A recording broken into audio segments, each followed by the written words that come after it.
S'il vous plaît, mademoiselle, merci. Avec les chips.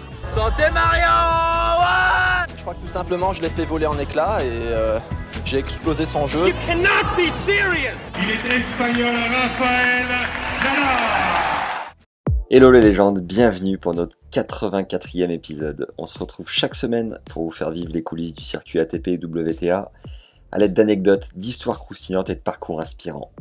Alerte, épisode de légende cette semaine, c'était un bonheur de sincérité au micro avec Kout, alias Nicolas Coutelot, que je remercie chaleureusement de s'être livré avec autant de transparence et de cœur. Nico commence par nous expliquer les raisons de son premier blocage pour faire 15-5, 15-3. Finalement pas si représentatif quand on sait que le mec est devenu 12e joueur français. Vous le verrez si vous êtes sur YouTube, notre invité s'est grillé 2-3 clopes à la cool pendant l'interview. Le temps de nous raconter la fois où il a dormi dans des vestiaires en Amérique du Sud. L'ancien joueur français nous livre beaucoup d'enseignements pour les jeunes. C'est un épisode très riche pour les parents de joueurs notamment.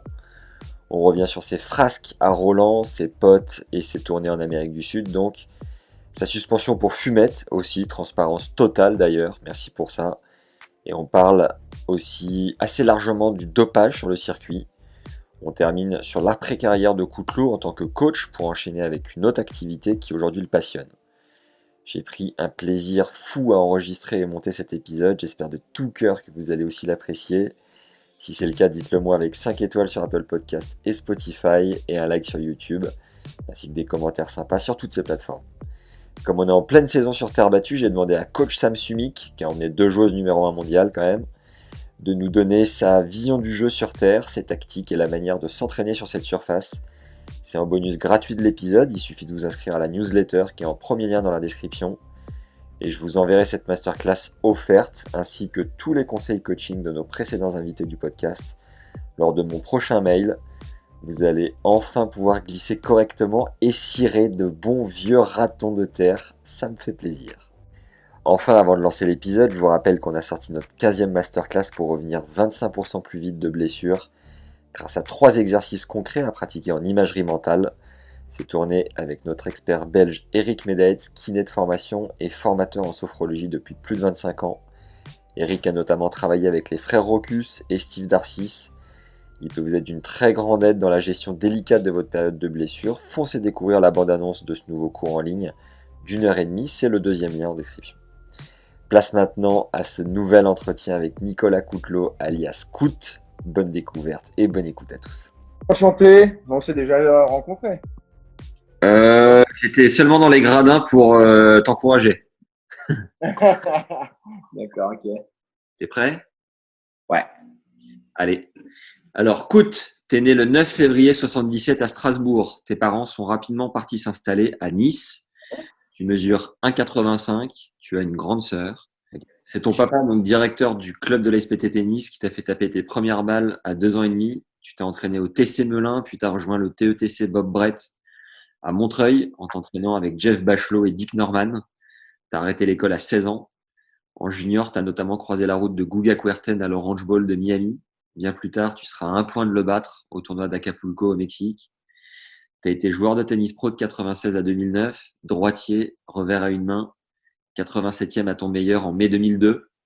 À 24 ans, l'année d'avant pour ton premier tableau final de Roland, tu es 177e et sort Marcelo Rios, 39e, mais numéro 1 mondial 3 ans plus tôt au 2e tour du tournoi. En 2002, pour ta 2e participation, tu bats Stéphane Koubek, l'Autrichien, et perd en 5-7 après avoir mené 2-7 à 1 contre Ferrero, futur finaliste de l'édition. Enfin, en 2003, tu n'as pas gagné un match sur le circuit principal en ce début de saison et tu fais pourtant ton meilleur résultat en Grand Chelem. Tu sors des qualifs et atteins les 16e de finale en battant David Nalbandian, 8e mondial, 200 places vous séparent. 6-1 au 5e, dans une ambiance de feu. J'étais avec ma mère dans les gradins du cours 7 et m'en souviens comme si c'était hier. Après ce match, tu déclares que tu vas aller au bout du tournoi et que tu y crois, même si on peut te prendre pour un farfelu. L'équipe de France venait de se faire éliminer des phases de poule de la Coupe du Monde sans marquer un but. Federer avait paumé contre Louis Sorna au premier tour. Varley avait mené 6-1, 6-1, 4-1 avant de faire first. Les Spurs, pareil, avec 20 points d'avance. Alors pourquoi pas un exploit de ta part ? Bon, finalement, tu auras pris 3-7 au tour d'après par Arnaud Clément. T'étais un peu rôti. Tu jouais aussi le double mixte cette année-là. À l'issue du tournoi, tu dis dans Le Monde que les gens imaginent que tu roules en Porsche. La réalité, c'est que ça fait seulement 1 an que tu as rendu ton appart de 30 mètres carrés et qu'avec le chèque de Roland, tu vas commencer par t'offrir le porte-clés Porsche. Si le fisc te laisse tranquille, à l'époque, tu roules pas forcément sur l'or. Le cordage, c'est 25 € la pause et tu casses 5 fois par jour. Je sais pas si tu avais été un peu marseillais là-dessus, mais ça te dit. Ah ouais, non, il y avait sur les tournois Grand Chelem, comme ça, il fallait au moins accorder 5 raquettes par jour. Putain, ouais. Oui, j'étais un peu du sud, hein, quand même. Pas marseillais, mais pas loin. Ta surface préférée était la terre et ton coup fort l'amorti. Ce qui est étonnant, c'est que j'enchaîne 3 épisodes avec 3 joueurs différents dont c'est le cas. Christophe Rocus, Christophe Vliegen et toi. T'as battu des mecs comme Yousni, Bruguera, Rosset, Puerta, Gaudio et Gasquet. Remporté 3 challengers et 9 futurs. Ainsi qu'une petite suspension de 2 mois pour consommation de cannabis après un contrôle à Vina del Mar au Chili. T'as joué sur les cours de Roland, oui, mais l'US. En 2008, tu mets fin à ta carrière à cause de blessures récurrentes. Tu admirais l'ancien numéro 1 mondial Stefan Edberg dans ta jeunesse. Tu joues plutôt bien de la gratte et Olivier Patience nous a confié que tu étais bon pote avec les joueurs sud-américains aux cheveux longs comme toi à l'époque. T'es papa depuis 2013. Tu as coaché quelques joueurs et joueuses, Augustin Jans, Olivia Sanchez, Corentin Moutet et Enzo Cuoco. En 2015, tu es champion de France par équipe plus de 35 avec le TCP. Capitaine d'une team plus connue sous le nom des Fisters. Magnifique. Est-ce qu'on doit ajouter quelque chose de primordial, Nicolas? Est-ce que j'ai oublié quelque chose de primordial dans ta présentation sur le circuit, les résultats, tout ça? Non, c'est un beau résumé, hein. Tout est vrai. Tout est vrai. Très bien. Du coup, c'est ton papa qui te fait découvrir le tennis, mais à quel moment tu sens que tu commences à vraiment accrocher avec ce sport? Ouais, moi, ça a été tout de suite. Ça a été vraiment. Je vois un petit peu dans mon deuxième petit garçon qui a 3 ans, un petit peu ça. Les gens, ils voient un peu ça chez lui. C'est-à-dire que c'est toute la journée. Moi, j'en ai pas forcément des souvenirs très précis, hein, mais il paraît que j'avais une raquette et une balle toute la journée et qu'il fallait que je tape toute la journée. Voilà, j'arrivais dans ma chambre, mes parents me couchaient, je me relevais, je jouais contre mon mur, je faisais des balles avec des boules en papier pour taper, avec les commentaires de Roland Garros, avec Jean-Paul Lotte qui parlait. Enfin, il paraît que j'étais vraiment dans mon monde et que je voulais faire ça toute la journée. Donc, ça a été très, très tôt. Ça a été très, très tôt. Bon, j'ai quand même oublié une info, c'est quand même que tu étais papa pour la 2e fois. Donc, Oui, tu as oublié cette info-là, ouais, d'un petit Roméo. Et c'est vrai que ouais, j'ai été baigné dans le sport parce que mon père il travaillait à la Poste, au centre de tri. Hein, il a été détaché au club de tennis et puis voilà, il a monté les échelons. Et puis quand nous on est arrivés, on vivait dans le club de tennis chaque vacances scolaires, voilà. Donc je jouais au mur toute la journée, on faisait des tournantes, des trucs. Et j'ai grandi là-dedans, donc c'est un truc que j'ai baigné là-dedans très très vite en tout cas. est-ce que tu peux nous situer ton évolution au classement français à partir de non classé jusqu'à numéroté? Wow.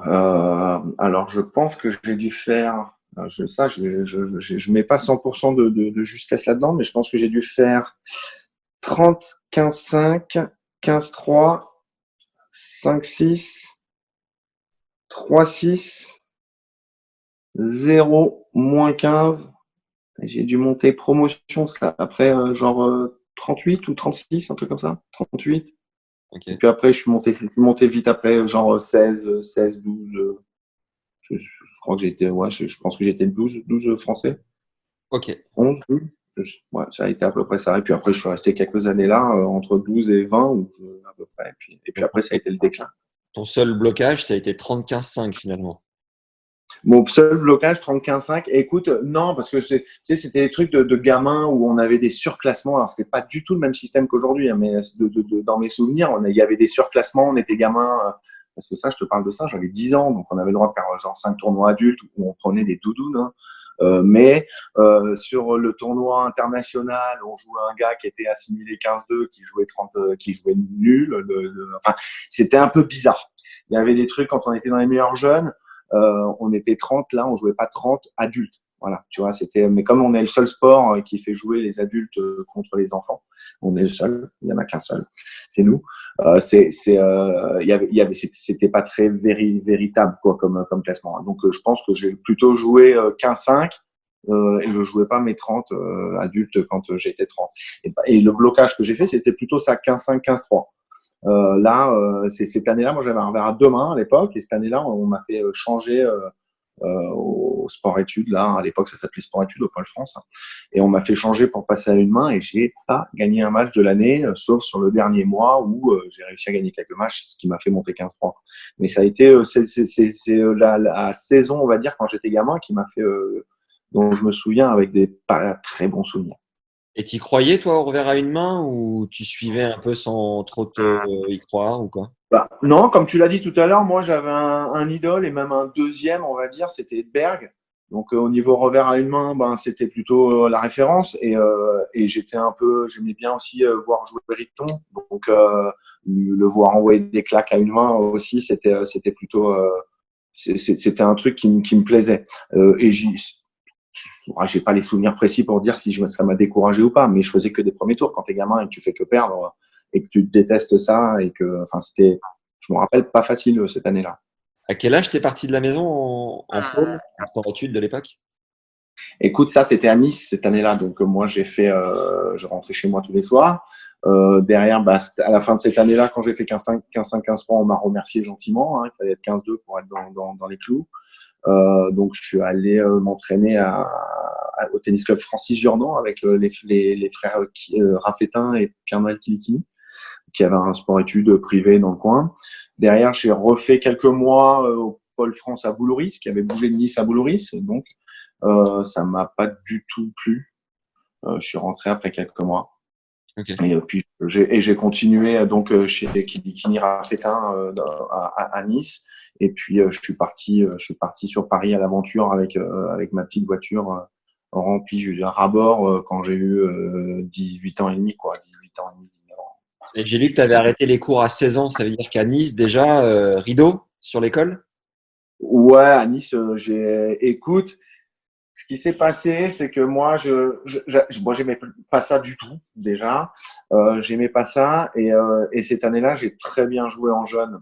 Et mes parents m'avaient dit, OK, mais tu vas te mettre au CNED et compagnie. Et puis, j'ai commencé un peu à voyager. Je me prenais plutôt en main. Donc, mes parents m'ont plutôt laissé faire. Ils ont vu que c'était ce que je voulais faire et que finalement, je les ai jamais ouverts. Alors, je vais peut-être prendre une amende par le CNED parce que derrière, pendant 10 ans, j'ai été étudiant et j'ai jamais ouvert un bouquin. Ils sont encore dans les plastiques. Mais c'est vrai que ils m'ont fait confiance à ce moment-là, je pense. Et mon père, qui était un bon gardien de but quand il était gamin dans les Ardennes, avec des parents paysans, avec des parents qui étaient pas dans la modernité, on va dire, n'a pas eu cette chance-là. Et je pense que ça lui a fait plaisir. Il était passionné de tennis, passionné.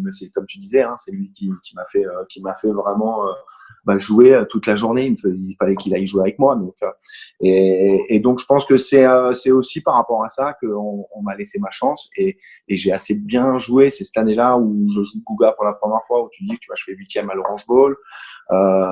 Et puis là, à 16 ans, tu vois, j'ai fait ce fameux 3-6-0-15 promo.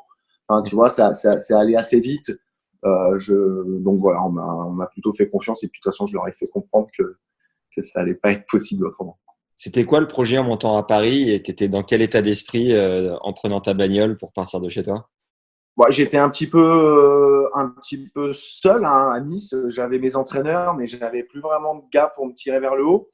J'ai eu pendant quelques années Gustavo Giussiani, qui maintenant travaille chez Nike. Je ne sais pas si tu vois qui c'est ce gars-là, qui a joué pour mon club en équipe. Et moi, j'ai joué en équipe avec lui pendant quelques années quand j'étais gamin. Et lui, il m'a un peu pris sous son aile. Mais c'était 3 mois par an. Il arrivait, il s'entraînait 3 mois, il faisait des matchs par équipe, il gagnait tous les tournois français en France pendant 3 mois, puis il repartait. Et j'étais un peu son sparring partner.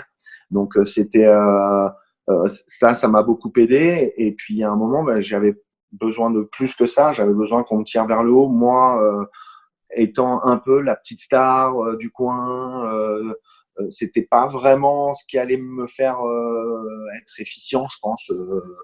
Ça, j'étais assez conscient de ça. J'avais besoin. Et d'ailleurs, même dans ma carrière, j'ai souvent fait les gros matchs sur les gros joueurs et souvent perdu contre des nuls, entre guillemets. Et j'avais besoin de ça. C'était quelque chose qui m'attirait. Moi, jouer la tête de série numéro 1, ça m'excitait. C'était pas quand le petit tirage au sort et quand le truc il sortait et que on sentait qu'il y avait des gars qui disaient « Ah, fais chier, putain, encore, je prends la tête de série 1. » Moi, j'étais là, je dis « Mais attends, mais je vais… » Tu vois, c'était top. Je préférais le jouer lui sur le central avec du monde que jouer le Roumain qualifié sur le 14 tout seul où je pouvais là pas faire mes meilleurs matchs, quoi. Donc tu vois, j'ai eu envie de monter à Paris parce que au départ, je suis pas monté à Melun, je suis monté à l'ALP, au Perreux-sur-Marne. Je me suis entraîné avec Laurence Toré, qui m'a donné un coup de main, qui est devenu après, qui est toujours d'ailleurs entraîneur national, et qui entraînait plein de gamins depuis ces 20-25 ans qui sont passés. Et il m'a donné un coup de main gratos. J'avais des gars pour m'entraîner. Tu vois, il y avait les Arnaud Casagrande, Andriolo, enfin tout plein de mecs. Tu vois, fin de première série, tout ça, moi, ça m'a tiré vers le haut.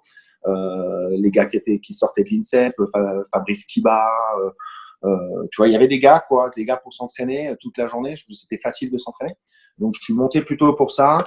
J'avais aussi besoin de liberté. Je pense, j'étais un peu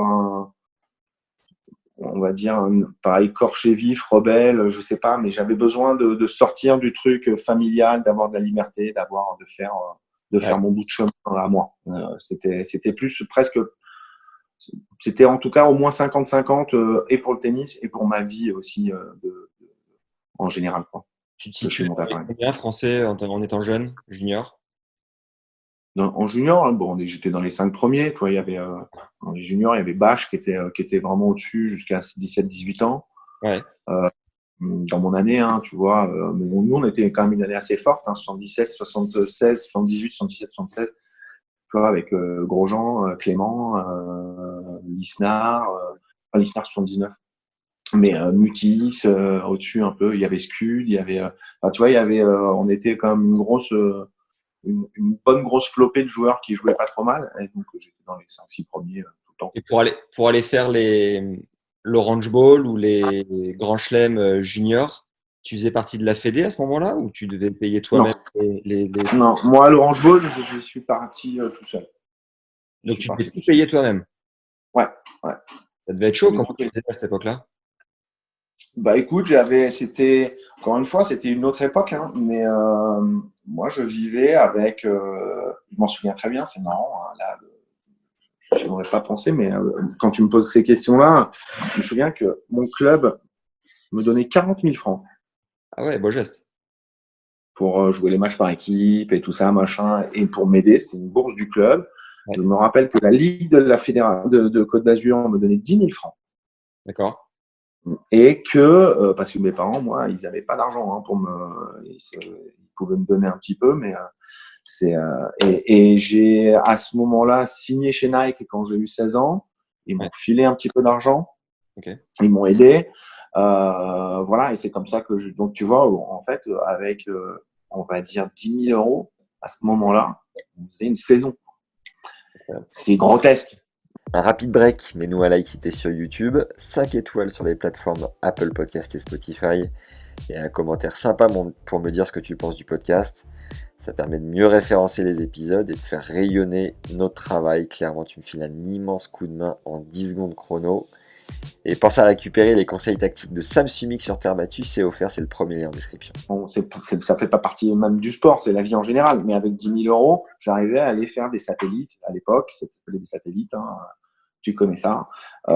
Et je me rappelle être parti à 17-18 ans. C'était quoi? C'était 95 quand il y avait les grèves et tout. Donc fin 95, je suis parti en Amérique du Sud tout seul pendant 9 semaines. Ouais. Et j'ai fait un satellite en Argentine où j'ai pas pris de points. Attends. Va pas trop vite, on va y venir au premier point ATP. On va y venir à ça. Ouais, on va y venir, mais tu vois, c'était en tout cas financièrement, voilà, je me rappelle que j'avais ça. Et pourquoi tu fais partie de la Fédé à ce moment-là?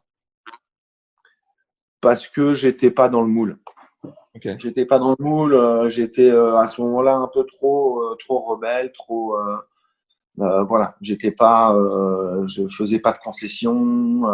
Ça m'a joué des tours dans ma vie, mais c'est aussi comme ça que j'étais et aussi comme ça qu'on m'a bien aimé.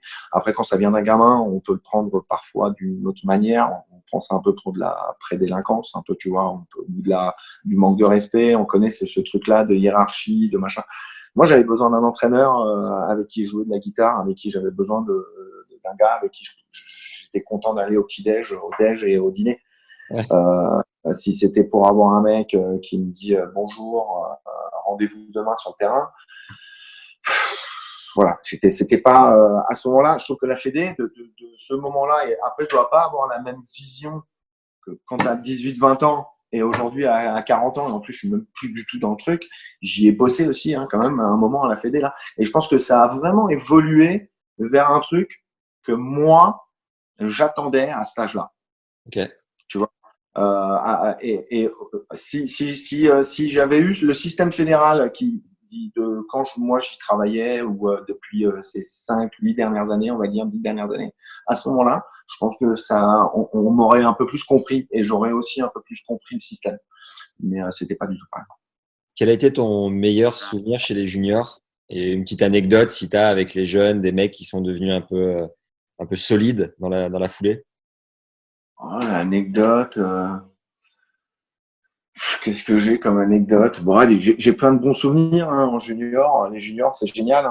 Tu commences à voyager, même si moi, j'en ai pas fait tant que ça parce que, comme je te dis, j'étais tout seul et j'avais pas beaucoup d'argent pour les faire. Mais moi, j'ai plus les souvenirs des satellites que j'ai commencé tôt plutôt que les juniors. J'ai pas vraiment joué les juniors. Moi, j'ai fait l'année.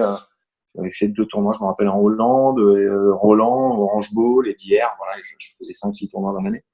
Donc, par contre, j'ai joué des satellites assez tôt. Et ça, c'est vrai que les circuits satellites où tu devais partir 4 semaines pour prendre des points, c'était quand même génial.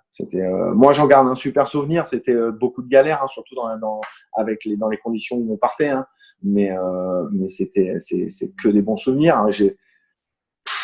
Moi, j'ai un souvenir, mais on en vient à. J'étais déjà jeune, mais j'étais encore jeune, mais c'était pas en junior. On a dormi pendant 3 jours au Paraguay, à Asunción, en satellite, là, sur cette fameuse tournée de 9 semaines où je suis parti tout seul. On a dormi avec un mec qui s'appelait Patricio Donati, qu'on retrouvait sur Internet. Et on a dormi dans les vestiaires d'un club. Voilà, mais c'est génial. Aujourd'hui, tu dis ça à un gamin à la Fédé, le mec, il te dit de quoi tu parles. Tu vois, moi, j'ai été plus dans ce truc-là que dans le truc où on te met la béquille dans la bouche tout le temps. Et ça me plaisait, ça. Et sur ce circuit-là, il y avait Gaudio, Nalbandian, Martin Rodriguez, Emilio Alvarez, Cabello, Puerta, Cagliari, Cella. C'était monstrueux, le niveau était monstrueux et on se retrouvait, nous, avec on se retrouvait tous. Moi, j'étais un peu sud-américain dans l'âme et j'ai eu vraiment, j'en ai plein des anecdotes là-bas, mais ce truc-là d'avoir dormi pendant 3 jours dans les vestiaires avec la complicité du gardien du club qui, je me rappelle, il avait un trou dans ma tête, comme s'il avait pris une balle de golf. Il avait une tête, un truc de malade, un fou furieux. Il ne disait pas de problème, on dormait sur des grosses bâches. On avait 2-3 serviettes, on se mettait les sacs, on était bien, on était super. Donc voilà, c'est une anecdote parmi d'autres. Ton premier point ATP, tu peux nous le raconter? Mon premier point ATP, c'était au Danemark. On est parti faire un satellite, donc on était un joli groupe, une belle flopée. Il y avait Laurent Bensadoun, il y avait Yaya Doumbia qui avait gagné le circuit d'ailleurs, Olivier Malcor, Olivier Morel. Et on est parti là-bas j'ai pris mes 3 premiers points là-bas. Je me rappelle en battant Marcelo Kraca, qui est derrière, qui a été peut-être 80e mondial ou 70e mondial après ça, mais bien longtemps après. Ça, c'était en 94, je pense. Et ce match-là, il me donnait 3 points ATP ou 0. Et ça, c'était chouette. Et par rapport au point ATP, j'ai moins de souvenirs là, sur ce truc-là. que sur cette tournée où donc ça c'était l'été, et puis je suis parti donc après faire cette tournée en Amérique du Sud où je te dis je suis parti 4 semaines pour faire le circuit en Argentine où il y avait 3 étapes à Buenos Aires dans des clubs différents et puis une étape à Rosario, le Masters à Rosario, et je me qualifie pas pour le Masters tellement c'est fort et j'avais 3 points ATP de Danemark de 3 mois avant et je me qualifie pas, je te dis je perds contre Cabello, contre voilà, c'est dur de retrouver les noms, mais c'était vraiment très fort. Et là, j'avais faire et je lui dis, écoute, là, il y a des mecs qui vont faire un autre circuit, ils enchaînent Paraguay, Uruguay, 2 semaines au Paraguay, 2 semaines en Uruguay. J'ai envie d'y aller et tout. Et je me rappelle, il m'a donné 1000 francs. Il m'a mis 1000 francs sur ma carte bleue. J'ai fait tout le circuit. Ouais. Et j'ai fait tout le circuit avec 1000 francs. Imagine 4 semaines, c'est un truc, c'est hallucinant, mais bon, c'était d'où ce dormage, j'invente des mots, dans les vestiaires. Et ce truc-là, il y avait un règlement dans les satellites, c'était qu'il fallait au moins gagner un match dans un tableau final pour prendre des points. Et moi, j'ai fait qualifier premier tour, qualifier premier tour, qualifier premier tour. J'étais en qualif, hein, tu fais 3 tours de qualif, et en qualif, t'avais Gaudio, t'avais ces mecs-là qui étaient top 150, 6 mois, 8 mois après, tu vois, donc c'était marrant, c'était fort. Et je fais ces 3 premiers tours, je vais quand même au Masters. Et ça va être ça, je pense, la meilleure des anecdotes. Mais c'était donc fin 95, les grèves. Et je vais au Masters. Il y a un mec qui n'a pas joué au premier tour. Et il faut que gagner un match au Masters pour prendre 4 points ou 0. Si tu pars 9 semaines et que tu as pris 0 points, c'est dur à cet âge-là. Et financièrement, mentalement, c'est dur. Bon, alors, c'est chaud. Il y a un mec qui n'a pas joué, c'était Paco Cabello. Voilà, c'était pour moi le meilleur mec qui n'a pas joué au premier tour. Et je le joue. Et je perds 4-1 au troisième, 4-1 au time-break du troisième, où c'est lui qui sert, et je me rappellerai toute ma vie de ce point-là, où il fait service volé. Et je fais un retour pour croiser en revers, un truc que j'ai refait peut-être 2 fois dans ma vie. Et tu vois, hop, je gagne. Et donc, je prends mes 4 points. Et le lendemain, je joue Attila Savolt, un mec qui est pareil, qui a été 40e mondial, je pense, 35e mondial, un Hongrois. J'ai pris mes 4 points, et je perds 7-6 le premier set. Je prends 6-0 au second, j'explose complètement. Et c'est le soir, je perds. Le lendemain matin, à ce moment-là, c'est pas Internet, il faut aller à l'agence de voyage. Donc, je pars à l'agence de voyage, je suis à Montevideo. Ouais, Montevideo. J'y vais en courant, il fait 50 degrés. Bonjour, vous avez un vol? Ouais, alors et là, je dois faire Montevideo, Buenos Aires, Londres, Londres-Nice. Et il y a un vol dans 2 heures. Elle me dit, oui. Je dis, c'est parfait. Elle me dit, mais c'est un peu short. Je dis, non, c'est bon. 9 semaines, il fallait que je rentre chez moi. Là, je cours partout, je fais mes sacs. Tu t'imagines bien, ça fait 1 mois que j'ai pas des affaires, que j'ai pas une affaire propre. C'est un désastre. Je cours, j'arrive à l'aéroport, je suis trempé de sueur. La classique. Je prends le premier avion, Montevideo, Buenos Aires. Et à Buenos Aires, j'entends le speaker dans l'aéroport, Nicolas Coutelot, est demandé au comptoir, dans un parfait français. Et j'y vais, et là, les mecs, ils me disent grève générale partout en France, on vous laisse à Londres. Okay. Et on est jeudi, je me rappellerai toute ma vie, jeudi après-midi, 16h. Et je dis, ouais, mais moi, je connais personne à Londres, il me restait $4, je me rappelle. Et je dis, mais qu'est-ce que vous en racontez? C'est de votre faute, vous allez me payer l'hôtel. Il dit, non, c'est une grève en France, pas le choix. Et c'est Pablo Escribano et Pablo Minutella, 2 mecs que j'avais rencontrés en France et qui m'ont pris sous leur aile là-bas, qui ont été 20e français assimilés, un truc comme ça, qui sont venus me chercher, ils m'ont donné de l'argent, ils m'ont mis dans un hôtel, et je suis resté jusqu'au dimanche soir, 20h, j'ai repris un vol, je suis resté 4 jours dans un hôtel tout seul. C'était vraiment très dur, ça. Voilà, dans un truc avec une petite télé comme ça où j'avais 3 chaînes. Je me rappelle, j'ai regardé la liste de Schindler sur la télé comme ça. Et comment t'étais en contact avec ces 2 gars-là qui sont venus te chercher? Ces 2 gars-là, et voilà, pour moi, c'était. Mais ils m'ont protégé pendant les 9 semaines où j'ai été là-bas. Moi, je suis tombé malade une fois. Je suis allé à la pharmacie. Pardon? Tu étais avec eux dans l'avion pour aller jusqu'à Londres? Ouais, ils avaient fait le circuit avec moi. Et puis je te dis, les mecs, quand je suis arrivé, eux, ils avaient fait des tournois en France où ils avaient été bien accueillis, dont le tournoi de mon père, par exemple, à Nice, où mon père s'était bien occupé d'eux et tout ça. Moi, quand je suis arrivé là-bas, je te dis, une fois, je suis tombé malade, je vais à la pharmacie, le mec m'a donné des trucs périmés, un pchit pour la gorge, il était à moitié plein. Moi, je parlais pas trop espagnol, le truc. Je l'ai appelé, il est venu, il m'a dit, viens ici. On est allé à la pharmacie, il a chopé le pharmacien, comme ça. Il lui a dit, donne des médicaments à mon ami. Enfin, ça va se passer comme ça. Et Buenos Aires, tu vois, moi, je découvrais, hein, et le mec a menacé le gars. Le mec, pardon, je me suis trompé. Il m'a donné des médicaments. Tu vois, et ils m'ont pris sous leur aile. J'étais j'étais le seul Français, d'où cette solidarité vraiment que j'ai eue avec les Sud-Américains et qui m'ont donné aussi ce truc fraternel qu'on a eu toutes nos carrières, quoi. En partant d'aussi loin dans les satellites, tu pensais qu'un gars audio pouvait aller gagner Roland-Garros? Non. Je pense que j'ai jamais pensé à ça. Ouais. Moi, la plupart du temps, on voyait quand il y avait des mecs qui étaient bons, hein. Mais même David, hein, Nalbandian, à ce moment-là, on le voyait pas. Hein. Chiella, tu as vu la carrière qu'il fait, Chiella. Puerta, finale à Roland, Cagliari, il fait une très belle carrière. Il a dû être 15e mondial, Cagliari. Agustin Cagliari. Il y avait des gars, Orsanic, il y a eu plein de gars comme ça. Moi, je les trouvais pas très talentueux. Et je les trouvais plus travailleurs et tout ça. C'était des chiens, les mecs, mais je les trouvais pas plus. Enfin, je les trouvais moins talentueux que Olivier Mutis ou Nicolas Renavant enfin, tu vois, ou Eric Prodon ou moi-même. Je suis prétentieux en disant ça, mais moi j'avais un talent de dingue. Si j'avais travaillé comme Chiella ou comme ces mecs-là dans ma vie, je me serais peut-être cassé les 2 genoux avant d'arriver à quelque part, mais j'aurais quand même eu aussi beaucoup plus de chances de faire une plus belle carrière. Mais je pense que c'est vraiment les qualités, défauts de l'être humain, hein, qui ont fait que moi je les trouvais pas très talentueux. Je ne les voyais pas forcément réussir. Et quand tu les voyais faire des gammes non-stop sous le cagnard et tout, tu disais pas putain les mecs ils vont me regarder dans le rétro, je devrais faire pareil ou quoi? Non? J'ai fait pareil. Moi ça m'a éduqué. Okay. J'ai fait pareil. Ah ouais, c'est ce que tu sais, quand j'étais là-bas, j'étais vraiment tout seul. Il n'y avait pas beaucoup de mecs avec des entraîneurs, mais il y avait quand même quelques gars qui se donnaient des coups de main aussi. Le mec qui joue le double, un peu plus vieux, qui donne le coup de main au copain, qui fait l'autre circuit, mais il joue aussi.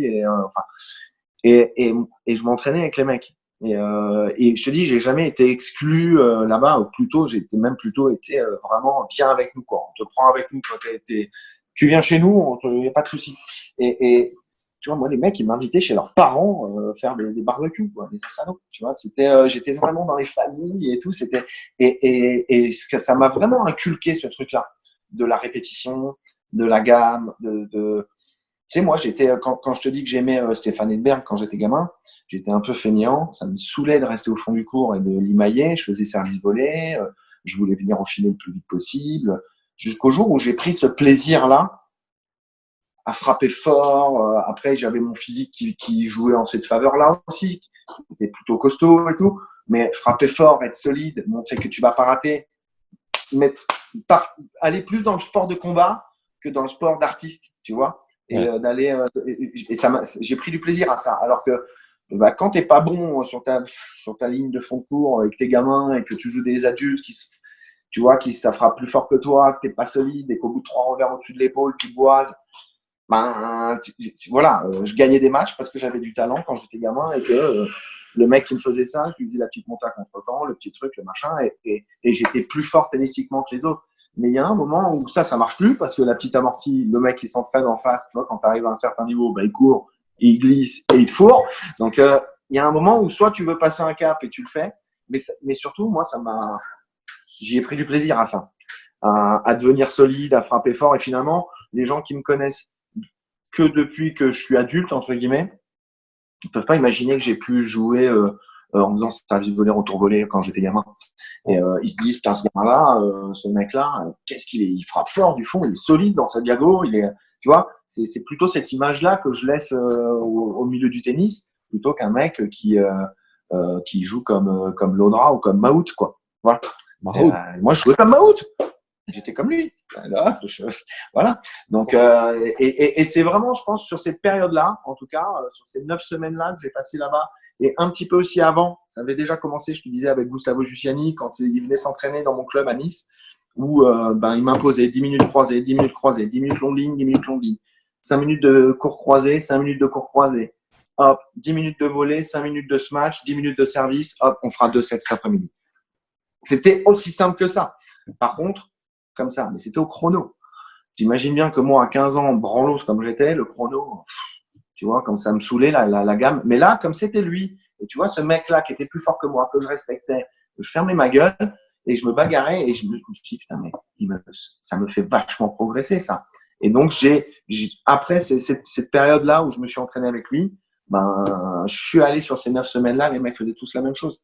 Ouais. Et tu vois, et j'ai découvert ça sur ces tournois-là. Il y avait 3 mecs aussi qui ont bien joué derrière. Hein. Il y avait David Ferrer, Ouais. qui a beaucoup voyagé aussi là-bas. Tu vois, David Ferrer, qui c'est qui aurait dit qu'il allait faire cette carrière-là? Il était nul. Il était nul. Mais bien sûr, tu vois, il était nul. Par contre, le mec, voilà, il y avait ce truc-là. Et il y a un moment où je me suis dit, en fait, le talent, ok, tu gagnes un point ou deux grâce à ça. Mais en fait, tu es obligé de passer par ce truc-là. Et donc, ça m'a vraiment inculqué et fait comprendre des choses, de voir tous ces gars-là avoir finalement une seule manière de s'entraîner, c'était de répéter les choses. Et après, moi, j'ai vraiment ressenti ça dans mon tennis tout le long de ma carrière. C'est que si tu voulais que je joue croisé, là, je le faisais sans réfléchir. Combien de temps t'as mis à sortir de cette jungle des satellites pour arriver au Challenger? Pas si longtemps que ça, parce que l'été d'après, ça, tu vois, c'était décembre. J'ai rejoué des satellites en France, je pense, en début d'année, où c'était très fort. Hein. Je pense que j'avais pas fait de points, je me rappelle. Je pense pas. Et derrière, j'ai fait un satellite en Finlande, tu vois, en juin, et je l'ai gagné. Donc, je suis monté tout de suite 380e mondial. J'en ai regagné un en France. Tu vois, ça a été vite après. Je pense que j'ai dû rester 2 ans. Tu vois, après cette tournée-là, 2 ans avant de commencer à pouvoir jouer des challengers. Et puis, mais là, j'ai moins de souvenirs de ça. Parce que je suis un peu moins précis, c'est marrant. Et le déclic pour aller chercher les premiers grands prix, ça a été lequel? Ouais, ça a été. Je crois que j'ai un gros déclic dans aussi une marche un step qui s'est passé. C'est ma première victoire en challenger avec Thierry Champion en coach. Ouais. Donc chez Bob Brett dont tu parlais là. Là, tout à l'heure, tu as dit que je m'entraînais avec Dick Norman et Jeff Bachelot. Ça a été très court, ça. Je me suis plutôt entraîné avec Thierry Champion en entraîneur. Il entraînait aussi Bach et Dick. Mais Dick, il est parti avec Ronan Lafay et avec Bach aussi. Tu vois qui c'est, Ronan Lafay? Ouais, bien sûr. Steph Robert et tout. Donc lui, il était chez Bob Brett aussi. Il s'est entraîné plutôt avec eux. Et moi, j'étais avec Paul-Henri et Hicham à Radi et Thierry. Et on se partageait le truc. Et donc, je suis parti gagner quand j'ai gagné Scheveningen. Là, c'est le premier challenger que j'ai gagné. Ouais. Avec Thierry. Tu vois, tout à l'heure, je te disais un truc, j'adorais jouer la tête de Sérien. Ça me faisait pas peur, les mecs forts. Et je me rappelle qu'en arrivant sur ce tournoi-là, je me suis dit, putain, là, j'ai pas un beau tableau. Et j'ai joué Marcelo Charpentier, je pense, au premier tour. Gros joueur argentin aussi. J'ai joué Daniel Elsner au deuxième tour. Ouais. Qui était top 100 tout de suite après. Je pense qu'en quart, j'ai dû battre un mec en sauvant balle de match en faisant un rétro qui s'appelait Pépas, en grec. En demi, j'ai battu... Putain, j'ai battu qui en demi? Yousni. J'ai battu Yousni en demi. Je mets 4-4 en faisant un gros match, je me rappelle. Et derrière, en finale, je joue Martino Rodriguez, que je connais depuis que je suis tout petit et qui a été un de mes idoles, entre guillemets, quand il jouait en France, à Blagnac, en match par équipe. Il était venu jouer chez nous. Tu vois, l'Argentin, les cheveux longs, costaud. Quand tu as 13 ans, le mec, ça me faisait rêver. Tu es 20e français. Ouais. Et je joue ce gars-là, qui est entraîné par Fito Paganini et qui va devenir mon entraîneur après. Et Fito, le mec, je gagne le premier 6-3, je m'en rappelle. Fito et Thierry Champion étaient très potes aussi sur le circuit et ils étaient presque l'un à côté de l'autre dans les tribunes et je les sentais cool, c'était bizarre. J'ai vraiment ce souvenir mental un peu que j'avais dans ma tête, tu vois, en les regardant. Je me disais, c'est fou, moi c'est ma première finale, truc. Mais je comprenais pas. Et à 6-3, l'autre, premier point du second, il fait service volé, je retourne, il n'a plus qu'à faire une volée haute comme ça, tu vois, je fais un sale retour et puis il laisse passer la balle et il vient me tendre la main et il l'abandonne. Tu vois, et en fait, il lui avait dit, il se fait opérer du genou derrière, il s'est explosé le genou. Et Thierry, je me rappelle, le savait. Fito était venu lui dire, demain, Martin, il finira pas le match. C'est pas sûr qu'il joue. Maintenant, je veux pas que moi, je vais pas aller le dire à Nico. Tu fais ce que tu veux avec ça, mais je devais te le dire. Faut être réglo et tu prépares ton joueur comme tu veux maintenant. C'est important que Nico, il est jeune et tout. Et je sais qu'il y a eu cet échange entre eux. Et moi, j'ai rien vu. Méga tendu. Et donc, quand j'ai gagné ce challenger-là, je me rappelle avoir battu vraiment, bon, au final, il y a un abandon, mais 4 très, très bons joueurs avant. T'avais quel âge à ce moment-là? T'avais quel âge à ce moment-là? Pardon? T'avais quel âge? Je sais pas. Je pense que c'était 97. Il faudrait regarder sur Internet. Je pense que c'est 97, 98. Ouais. On n'était pas champion du monde encore. Scheveningen, je pense que c'est 97. Et l'année d'après, 98, je perds mes points de là-bas. Je pense que ça doit être ça, en perdant contre Verkerk. Il fait un match comme quand il a gagné, il a fait finale à Roland, où il était tous les yeux fermés. Mais ce truc-là, ça a été un cap. En tout cas, je me suis dit, tu peux battre plein de bons mecs d'affilée. Et puis derrière, j'ai refait finale dans des challengers. Enfin, je me rappelle. Après, c'est quand même plus flou, mais ça a été une étape où j'ai eu mon meilleur classement à la fin de ce truc-là. Et à partir de ce moment-là, je me suis dit, allez, tu peux commencer à aller jouer des qualifs de grands pays, les trucs. Voilà, tu commençais à rentrer dans tes frais et à pouvoir t'autofinancer tes saisons. Ouais, les saisons, c'était dur. Parce que moi, j'avais vraiment pas beaucoup d'argent. C'était dur, mais franchement, c'était faisable. Aujourd'hui, dans la même situation financière dans laquelle j'étais à ce moment-là, pour faire une carrière aujourd'hui, c'est pas possible. Okay. Ça, c'est pas possible. Franchement, moi, je l'ai vécu là avec quand j'étais entraîneur à la Fédé, là, après au Pôle France et tout, dans ma partie entraîneur. Et quand j'ai entraîné Corentin, surtout Corentin Moutet, avec qui voilà, c'était un vrai projet sur le long terme et avec beaucoup de tournois juniors, beaucoup de tournois des futurs où t'as rien qui est, enfin, tu payes. Tu fais une tournée de 3 semaines en Amérique du Sud avec un gamin, c'est au minimum 10 000 euros. C'est au minimum 10 000 euros. Tu as 2 billets d'avion déjà qui vont te coûter 1 000, 1 500, des vols intérieurs. Les hôtels aujourd'hui, c'est pas à l'époque on dormait au Formule 1, mais quand tu es au fin fond de la Pampa, tu dors dans un hôtel au moins solar, tac, et puis tu te dis en fait c'est pas possible aujourd'hui. Aujourd'hui, je sais pas comment font les jeunes sans aide. C'est vraiment il faut pas y rester beaucoup de temps dans ces tournois-là si tu veux réussir aujourd'hui. Tu t'accrochais après quel objectif? C'était quoi vraiment ton moteur?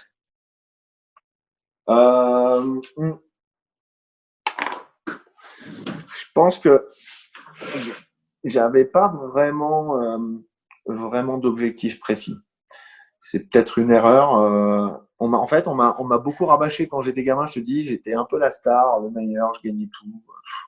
Tu sais, quand tu es dans une petite région, la petite ville, qui est quand même une grosse ville finalement. Tu vois, c'est pas qu'un village. Nice, c'est quand même une grande ville. Tu as d'autres villes à côté, des trucs, tout le temps des articles dans la presse locale, les machins. Et j'ai entendu toute ma jeunesse, enfin, ou mon enfance et adolescence. Bon, toi, tu vas être numéro 1 mondial, tu vas gagner un grand chelem, Bon, finalement, il y a un moment, quand tu as cet âge-là, tu sens quand même que tu as un peu de talent, tu commences à y croire et tu dis, de toute façon, ça va arriver, en fait. Les adultes, ils me le disent. Donc, ça m'a pas rendu service. Et certainement, je vais pas mettre, c'est pas leur faute, hein. mais c'est quelque chose qui m'a fait perdre du temps dans ma croyance en mes possibilités. Et finalement, quand je suis rentré top 100, malgré tout le monde peut penser que je suis le mec hyper confiant, cool, qui se prend pas la tête. Mais quand je suis rentré dans le top 100 la première fois, j'ai recoulé assez vite parce que j'ai eu l'impression, mais j'ai fait ce rapport sur moi-même plus tard, mais j'étais pas à ma place. Je le méritais pas. Okay. C'était plutôt un truc de mérite. Tu vois, je suis rentré top 100, j'ai dit, mais attends, mais t'es un branleur, tu mérites pas d'être là. Tu vois, donc, et puis tu sais, quand t'es sportif, dans cet état d'esprit-là, et moi j'en ai rencontré beaucoup dans ma carrière que j'analysais pas vraiment de cette façon-là parce que j'étais pas dans l'analyse, mais après en tant qu'entraîneur, il y a beaucoup de sportifs qui préfèrent se mettre une balle dans le pied et pas y arriver, plutôt que tout faire et peut-être ne pas y arriver non plus. Tu vois, c'est beaucoup moins acceptable. Et moi, je pense que j'étais un peu dans ce truc-là. J'étais un peu dans le truc écoute, tout le monde a cru que j'allais être numéro 1. Au moins, moi, je dirais, ouais, mais les mecs, j'étais un branleur. C'est bon. Tu vois, c'est la meilleure excuse. Parce que si on t'a dit, tu as cru que tu allais pouvoir être numéro 1, que tu fais tout et que tu es une biroute, je pense que c'est, en tout cas, à ce moment-là, quand tu réfléchis à ça ou que c'est inconscient, c'est beaucoup plus difficile à vivre, je pense, pour le sportif. Moi, j'ai vu ça chez Julien Jean-Pierre. Tiens, Julien, tu vois, Julien, pour moi, c'était un mec comme ça. J'ai vu ça chez Nico Renavant. J'ai vu ça chez Augustin Jean, ce que j'ai entraîné, qui pour moi a un tennis, pour le tennis moderne, exceptionnel. Pour le tennis d'il y a 10 ans, quand il aurait dû bien jouer, fabuleux. Le mec, il faisait des kicks, il envoie des coups droits partout. Physiquement, il était monstrueux. Mais par contre, s'il pouvait perdre en disant « ouais, mais j'ai balancé », tu vois, c'était… c'est marrant, si tu l'as, Augustin, pour faire ton truc, tu lui en parleras. Tu vois, c'est parce que je pense qu'il pense… Et aujourd'hui, avec son état d'esprit d'entraîneur, il doit avoir la même analyse que moi. Et sur lui. Et moi, il m'a pas connu en tant que joueur, mais tu vois, j'avais quand même un peu ce truc-là. Donc, j'avais pas vraiment d'objectifs. Et finalement, j'avais des objectifs à court terme et parfois même sur des matchs. Tu vois, ou des tournois, des matchs, des semaines. Et comme je te dis, quand je jouais un mec fort, ça me faisait kiffer. Tu vois, c'est là où j'étais le meilleur. Donc, avant de taper ton premier gros résultat à Roland à 24 ans contre Rios, t'avais perdu 2 fois en qualif. C'était dur pour toi de jouer ce tournoi particulièrement. Il y avait plus de pression qu'ailleurs. Comment tu gérais l'événement? À Roland? Ouais. À Roland? Ouais. Non, à Roland, quand j'ai perdu en qualif, j'étais pas prêt. Okay. J'avais pas le niveau. Alors, si je me souviens bien, j'ai perdu une fois. J'ai battu un gars qui s'appelait Osorio et après, j'ai perdu contre Mike Sell. C'est ça? T'as les trucs devant les yeux ou pas? Moi, j'ai juste vu qu'avant de faire ton premier tableau final, tu avais perdu 2 fois en qualif. Là, tu vois, je m'en souviens d'une et je me souviens même pas de la deuxième. Donc, c'est marrant. Et ben non, au contraire, moi, j'arrivais à Roland et j'étais hyper content. Ok. Ah, forcément, c'est un peu le Graal du joueur. J'étais hyper content. Je te dis, c'est ce que je te disais tout à l'heure. Moi, plus je jouais sur des gros cours avec du monde et tout, plus je jouais bien au tennis. Et Roland, j'ai toujours bien joué, même quand j'ai pas fait des bons résultats, entre guillemets. Tu vois, j'étais toujours au point, j'ai toujours bien joué, je me sentais bien. Après, tu perds contre un autre mec, voilà, tu peux perdre aussi. Mais j'étais toujours dans des bonnes dispositions mentales et ça m'excitait, quoi. Ça m'excitait et et tu vois, Roland, souvent les gens qui sont passionnés de tennis enfin maintenant, hein, mais dans la rue, qui peuvent te poser des questions dans des clubs, ils te disent mais qu'est-ce que ça fait de jouer sur le central de Roland? Eh ben, tu vois, j'ai peu de souvenirs à donner en tant que ressenti, parce que à Roland, quand j'y étais, j'étais pas spectateur. Tu vois, j'étais vraiment acteur sur le terrain et je peux pas te dire ce que ça fait de jouer sur le central de Roland. Par contre, j'ai aussi à l'inverse un match comme ça et quand j'étais entraîneur, j'en parlais souvent à mes gamins où j'ai joué E8 une année qui était numéro 1 tenant du titre, je crois même à l'US au premier tour et j'y suis allé pour pas prendre une branlée. C'est la seule fois où j'ai joué un mec fort, où j'y suis allé pour pas prendre une branlée en me disant putain, fais chier quand même, ça va être sur toute la planète. Si je peux éviter de… L'autre, là, il était injouable, à ce moment-là. Et finalement, j'ai 13 balles de break et j'en fais 0. Et je prends 2, 3 et 3. Je fais pas un si mauvais match, mais j'y crois, 0. Et là, je peux te dire ce que ça fait de rentrer sur le central à l'US. C'est-à-dire, tu rentres, bah ouais, super, t'es spectateur, tu regardes, c'est grand. Avant, il y avait Ingis, après, il y a eu Serena. Oh, c'est super. Mais là, il y a la Coute. C'est ridicule. T'es là, oh, t'y crois pas. Ah, et U8, c'est marrant, U8. Tiens, le mec, il est en face de moi. Enfin, tu vois, t'es spectateur et ça, je peux t'en parler. En fait, c'est tellement un mauvais souvenir, pas parce que je perds ou quoi, c'est parce que je joue pas ce match-là. Ouais. Et je suis spectateur. Et je peux te parler de, ouais, quand t'arrives sur le terrain, ouais, c'est impressionnant, truc. Quand je suis arrivé sur la clé, là, en arrivant à Roland, ok, je suis rôti, t'as raison, tu l'as dit tout à l'heure, mais j'arrive et je vois personne. Je prends l'énergie, tu vois, je peux pas dire que je vois personne, c'est pas vrai. Mais je prends l'énergie, mais en tant qu'acteur et pas en tant que, putain, je suis à un concert et c'est bon, quoi. Tu vois, c'est pas. Donc, moi, ça me faisait pas du tout peur. Au contraire, ça me tirait vers le haut, ces événements-là. Et j'ai posé la question la dernière fois à une athlète que j'admire en tant qu'être humain et en tant qu'athlète, c'est Amélie Mauresmo. Amélie, je trouve que c'est quelqu'un d'extraordinaire, même si je la connais pas profondément, on fait pas des dîners et tout ça, et je lui ai posé cette question sur une conférence quand j'étais entraîneur à l'époque à la Fédé, je lui ai posé cette question où elle était là. Je lui ai dit, comment toi aujourd'hui avec le recul, tu peux m'expliquer se louper à Roland pendant autant d'années, que tu le fasses quelques années, mais tu es tellement intelligente, tellement travailleuse, tellement bien entourée, ta structure, ton machin, tu es tellement une bonne joueuse de tennis que tu n'as pas trouvé la solution. Et nous, aujourd'hui, en tant qu'entraîneur, comment on fait si toi, tu ne trouves pas la solution en tant qu'athlète? Aujourd'hui, explique-moi ce que tu pourrais dire à Amélie Mauresmo d'il y a 15 ans si tu l'entraînes, tu vois. Et c'était marrant parce qu'elle n'avait pas du tout ce ressenti-là. Tu vois, elle avait pas, pour elle n'avait pas vraiment. Alors que moi, pour moi, sans avoir le pouvoir lui poser la question, ben, je me dirais, putain, elle avait ce truc, cette faiblesse, ce petit truc de faiblesse mentale. Finalement, il y avait une faiblesse chez elle, une faille qui faisait que c'était là où elle n'arrivait pas. Parce que tout le monde l'attendait, parce que tu vois, tout ça. Et elle en fait, pas comme ça. Elle l'analyse pas du tout comme ça. C'est marrant, hein. Elle t'a répondu quoi? Elle m'a répondu qu'elle arrivait, qu'elle était prête, sauf sur certaines années où elle arrivait un peu plus blessée ou truc, bon voilà, des aléas du sportif, mais qu'elle ne le vivait pas comme ça, que les gens l'avaient, que les médias l'avaient beaucoup mis comme, tu vois, c'est-à-dire Mauresmo perd encore au deuxième tour lamentablement, comme quand c'est écrit ça sur l'équipe le lendemain, bah, tu te dis, t'y crois aussi un peu, hein, à la con, mais c'est elle le ressentait pas comme ça. C'est marrant, hein. Et finalement, quand tu analyses sa réponse, tu te dis c'était une vraie championne. Parce que justement, finalement, toi, tu croyais qu'il y avait une faille et elle, sa faille, elle en faisait un truc. Peut-être qu'il y a une faille, mais je la mets de côté parce que je vais gagner Wim la semaine prochaine. Parce que je m'effondre pas. Parce que, enfin, tu vois, finalement, elle arrivait à faire de ses failles parce que je pense que c'est une faille, moi, de l'extérieur. Je peux me tromper, mais finalement, elle en faisait quelque chose qui était une force pour elle, je pense.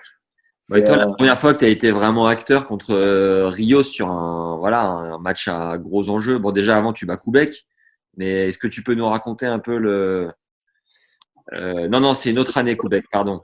Koubek, c'est avant fait. Non, avant, je bats Podi. Sanguinetti, Podi. Ouais. Podi, ouais. Avant, je bats Podi. Alors, c'est pareil, ça. Podi, il a fait, avant ce match-là, il a fait 18 Roland et il a fait 18 premiers tours. La machine. C'est un bon premier tour. C'est un bon premier tour, quand même. Merci. Donc, je le loue. Ça, c'est sympa. Je lui mets 3 petits sets. Et pour être honnête, ça aussi, je me souviens de ça. Rios, je l'avais vu humilier à Majorque. Il y avait un Grand Prix à Majorque quelques mois avant, en préparation de terre. Je l'avais vu humilier Portas en lui faisant un mortilobe et tout sur le central là-bas. J'étais allé le voir parce qu'il y avait un qualifié. Je m'étais qualifié. J'avais joué Tarango, je me rappelle. Il y avait un qualifié qui jouait Rios. Ouais. Et il avait humilié d'abord Juan Balcells, je me rappelle de lui, et après Portas. Mais j'étais allé voir le match et je me disais, mais c'est ouf, quoi. Il joue en marchant. Il fait que des rétros, c'est à mourir de rire. Il joue à -2, quoi. Tu vois, c'est hallucinant la différence de niveau. Et c'est un des gars qui pouvait faire peur, lui. Hein. Il pouvait humilier des mecs, hein, vraiment. Hein. Et je te jure que c'est vrai. La veille du match, je suis dans mon petit studio à Paris, à Boulogne, là, et je suis allé dans la salle de bain et je me suis parlé. Mais franchement, c'est la folie, quoi. La folie. Hein. Je me suis parlé, mais comme dans La Haine, quand Kasovic, non, c'est pas Kasovic, Cassel, il se parle. Quoi. Et je dis, mais attends, mais demain, mais je vais gagner ce match. Rien à foutre de Rios. Tu vois, je l'ai insulté, entre guillemets, je l'ai rabaissé le mec en lui parlant comme s'il était en face de moi dans la glace. Et je vais aller me coucher, j'allais gagner ce match-là. Alors, c'est toujours pareil, hein. C'est l'anecdote qui fait qu'après j'ai gagné, mais j'aurais pu le perdre. Mais je suis allé me coucher. Je dis, demain, mais je l'emmerde, Rios. Tu vois, j'ai bombé le torse. Alors, c'est un jeu d'acteur. Tu essayes de te convaincre de choses, certainement. Hein. C'est pas. Mais je suis allé me coucher dans un état de confiance, alors que 5 heures avant, en sortant de l'entraînement, en allant chez le kiné, je me disais bon, bah demain tu joues Rios. Voilà, et je suis encore dans ce truc-là à me dire, bon, il va falloir quand même sortir un match parce que s'il te fait que des demi-volées et tout, bon, c'était pas le grand Rios des grandes années.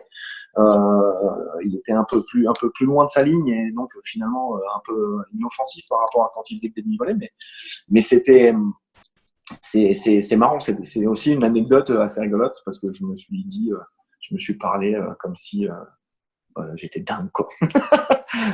C'est énorme. Et sur Arthur, son tour d'après, c'est 4 tie-break. 4 tie-break. Mentalement, tu t'étais préparé comme ça aussi ou le mec était quand même peut-être un peu moins dangereux sur terre? Je sais pas.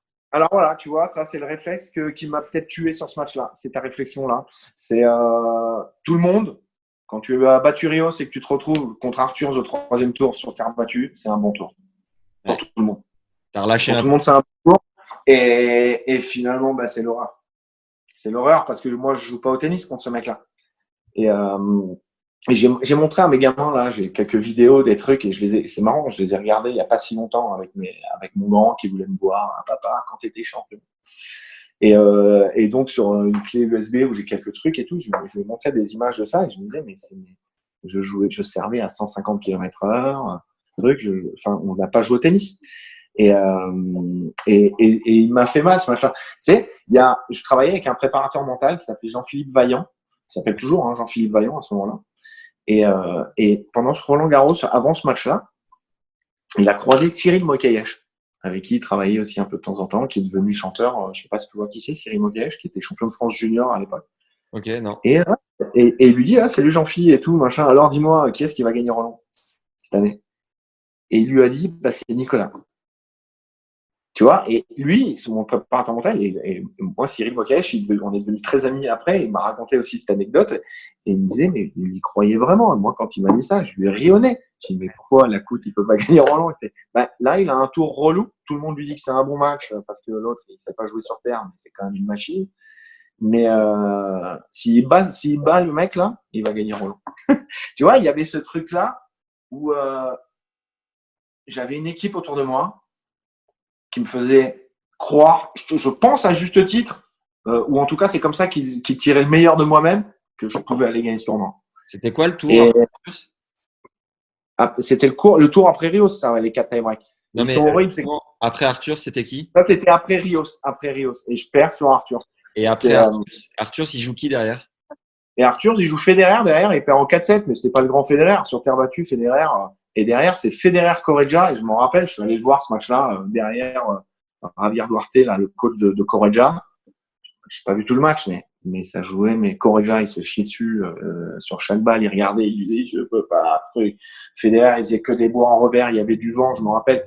C'est frustrant. Je m'y serais vu sur ce truc-là. Mais tu vois, Arthur, ça a été de le jouer sur terre battue au 3e tour à Roland.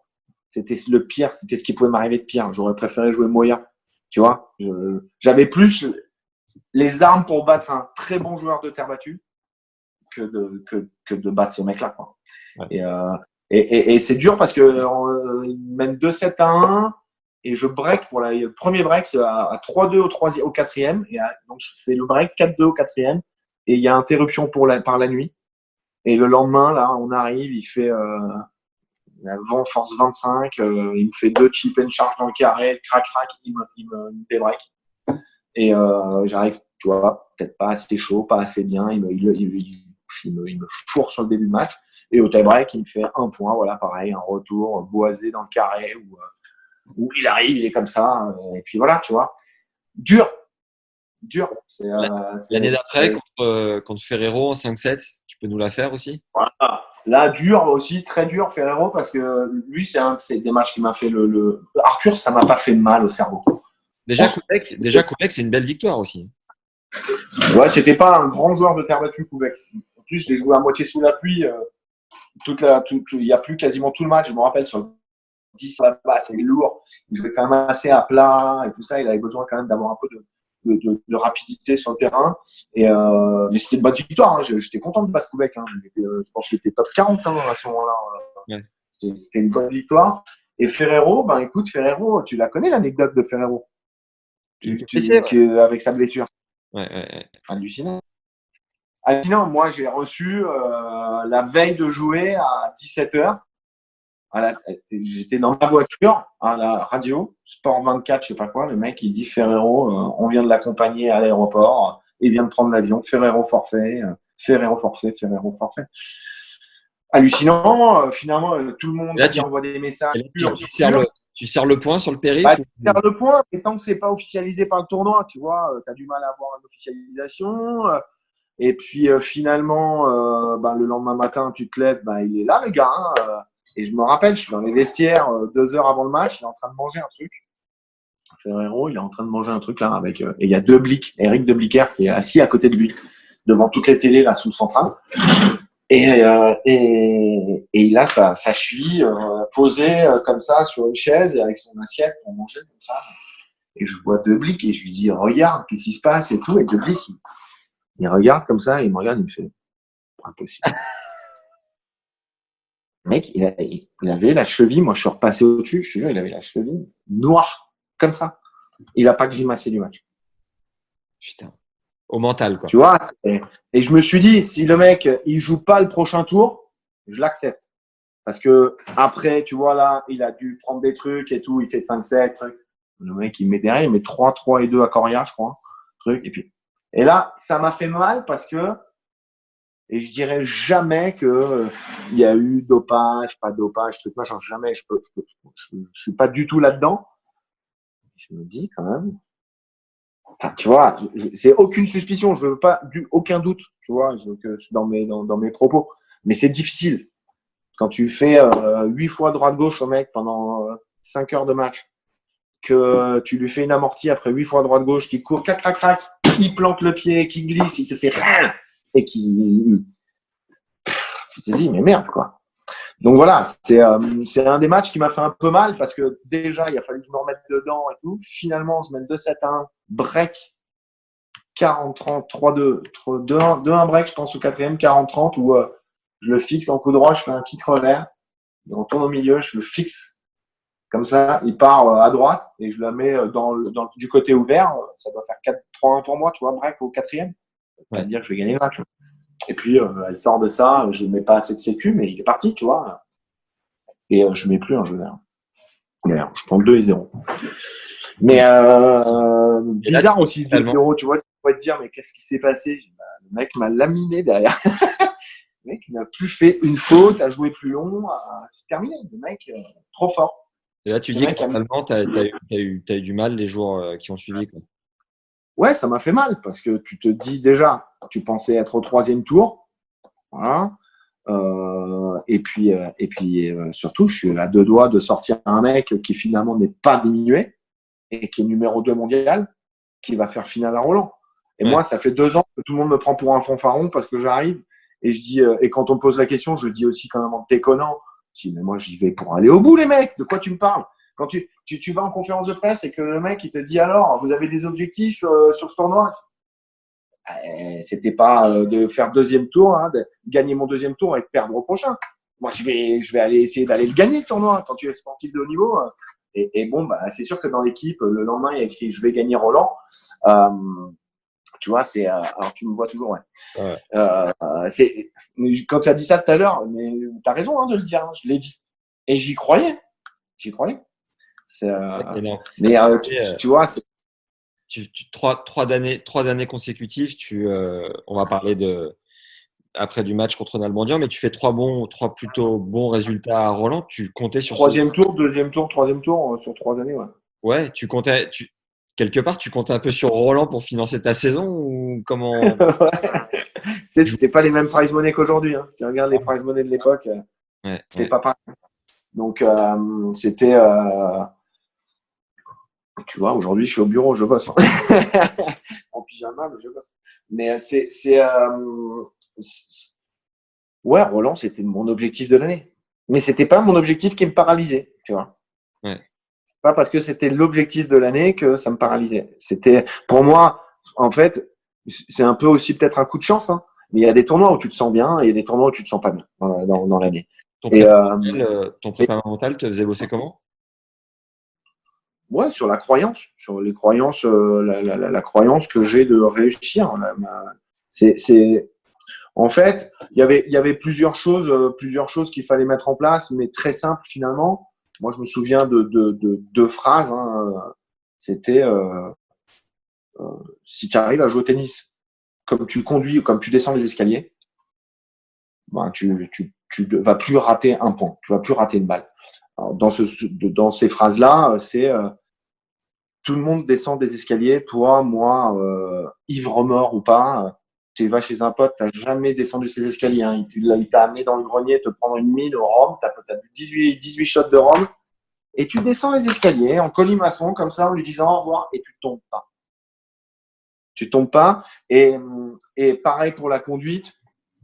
Si, tu vois, j'ai une balle de break et que je me dis, bon, là, je vais décaler pour mettre un coup droit, mais si je le rate, enfin, tu vois, tu peux pas jouer comme ça parce que, et il me disait, t'imagines quand tu conduis, si t'es avec ta femme, tes gosses, tu conduis, tu dis, bon, je vais dépasser le camion, je vais mettre le clignotant. Attention, si je touche le camion, par contre, je tue toute ma famille.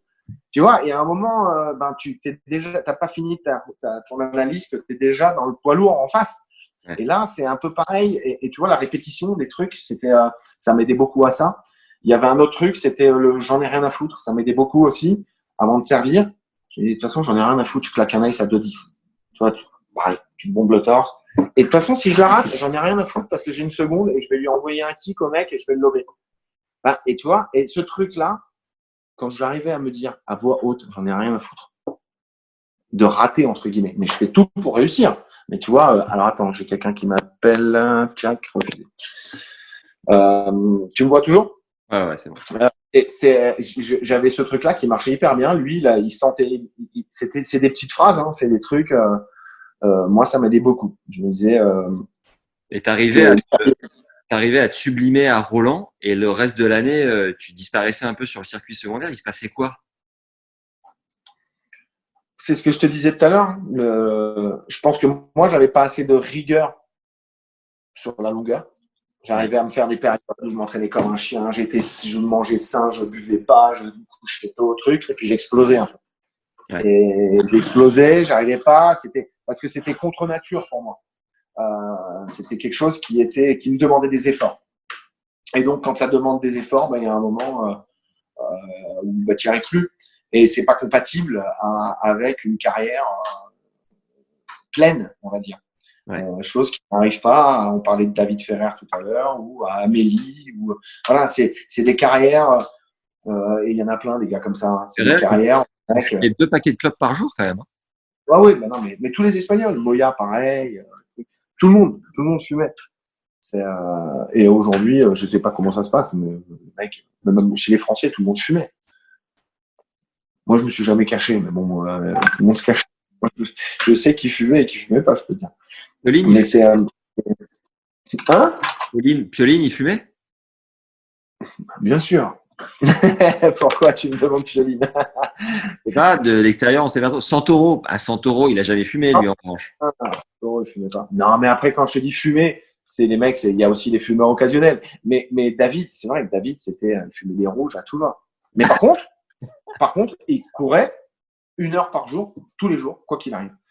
C'est des mutants, ces mecs-là. Ça lui demande pas d'effort d'aller courir, mais pas courir, se pignoler. Courir, se dépouiller, le mec. Il allait courir 1 heure tous les matins. Un mec comme Younes Al-Ainaoui aussi.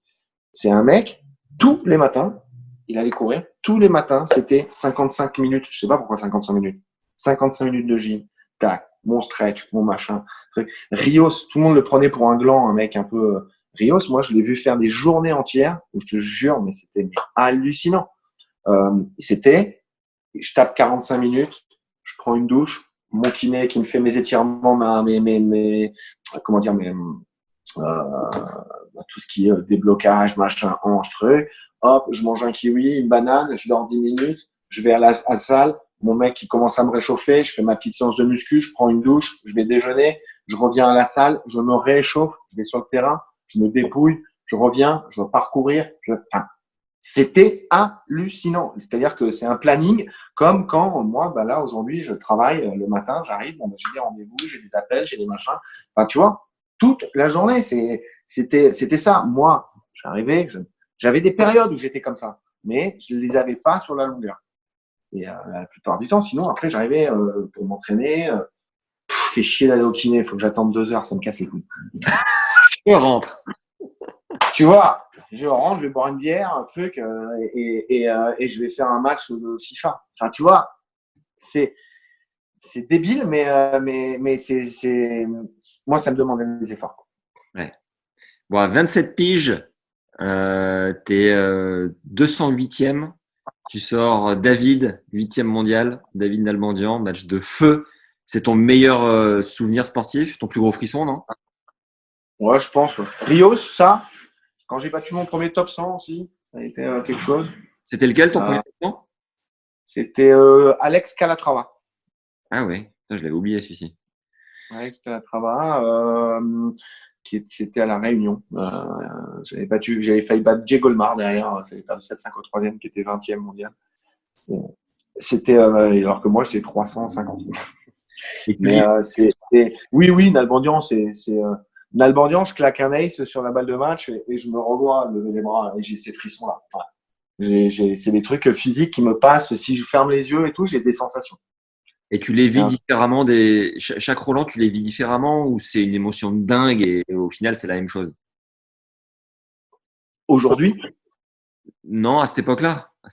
Ah, c'est dur de se souvenir d'émotions qui sont sur le présent, tu vois, mais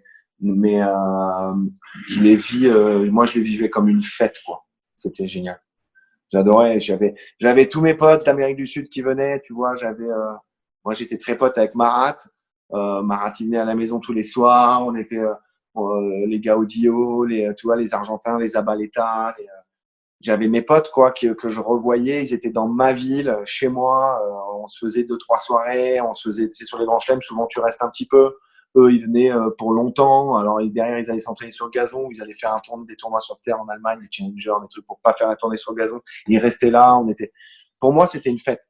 J'avais les gens que j'aimais sur le circuit, qui étaient dans ma ville, qui étaient chez moi. Moi, j'habitais à 200 mètres de Roland à ce moment-là, donc c'était top. Et puis j'étais aimé. Tu sais, je pense que quand tu fais ce métier-là, il y a pour beaucoup, tu as envie d'être aimé. Moi, en tout cas, ça jouait beaucoup et je sens que j'étais aimé. Les gens, ils m'aimaient bien sur le terrain, ils aimaient le jeu. Je pouvais avoir des coups de colère, mais je manquais rarement de respect.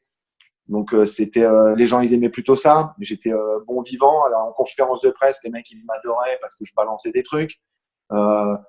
Et en fait, c'était une fête. Je me sentais bien. C'était un endroit où je me sentais bien. Tu parles de Marat, c'est Marat Safin? Ouais. T'as une ou deux anecdotes avec Marat sympa à raconter? Ouais, ça dépend. Il faudrait que je me rende compte si j'étais avec ma copine à l'époque ou pas. Marat, c'était des grands moments de soirée, ouais, des grands moments de fête et un mec humainement exceptionnel, un des meilleurs êtres humains que je puisse connaître jusqu'à aujourd'hui. Encore en contact? Ouais, moins qu'avant, mais on est en contact. C'est un mec,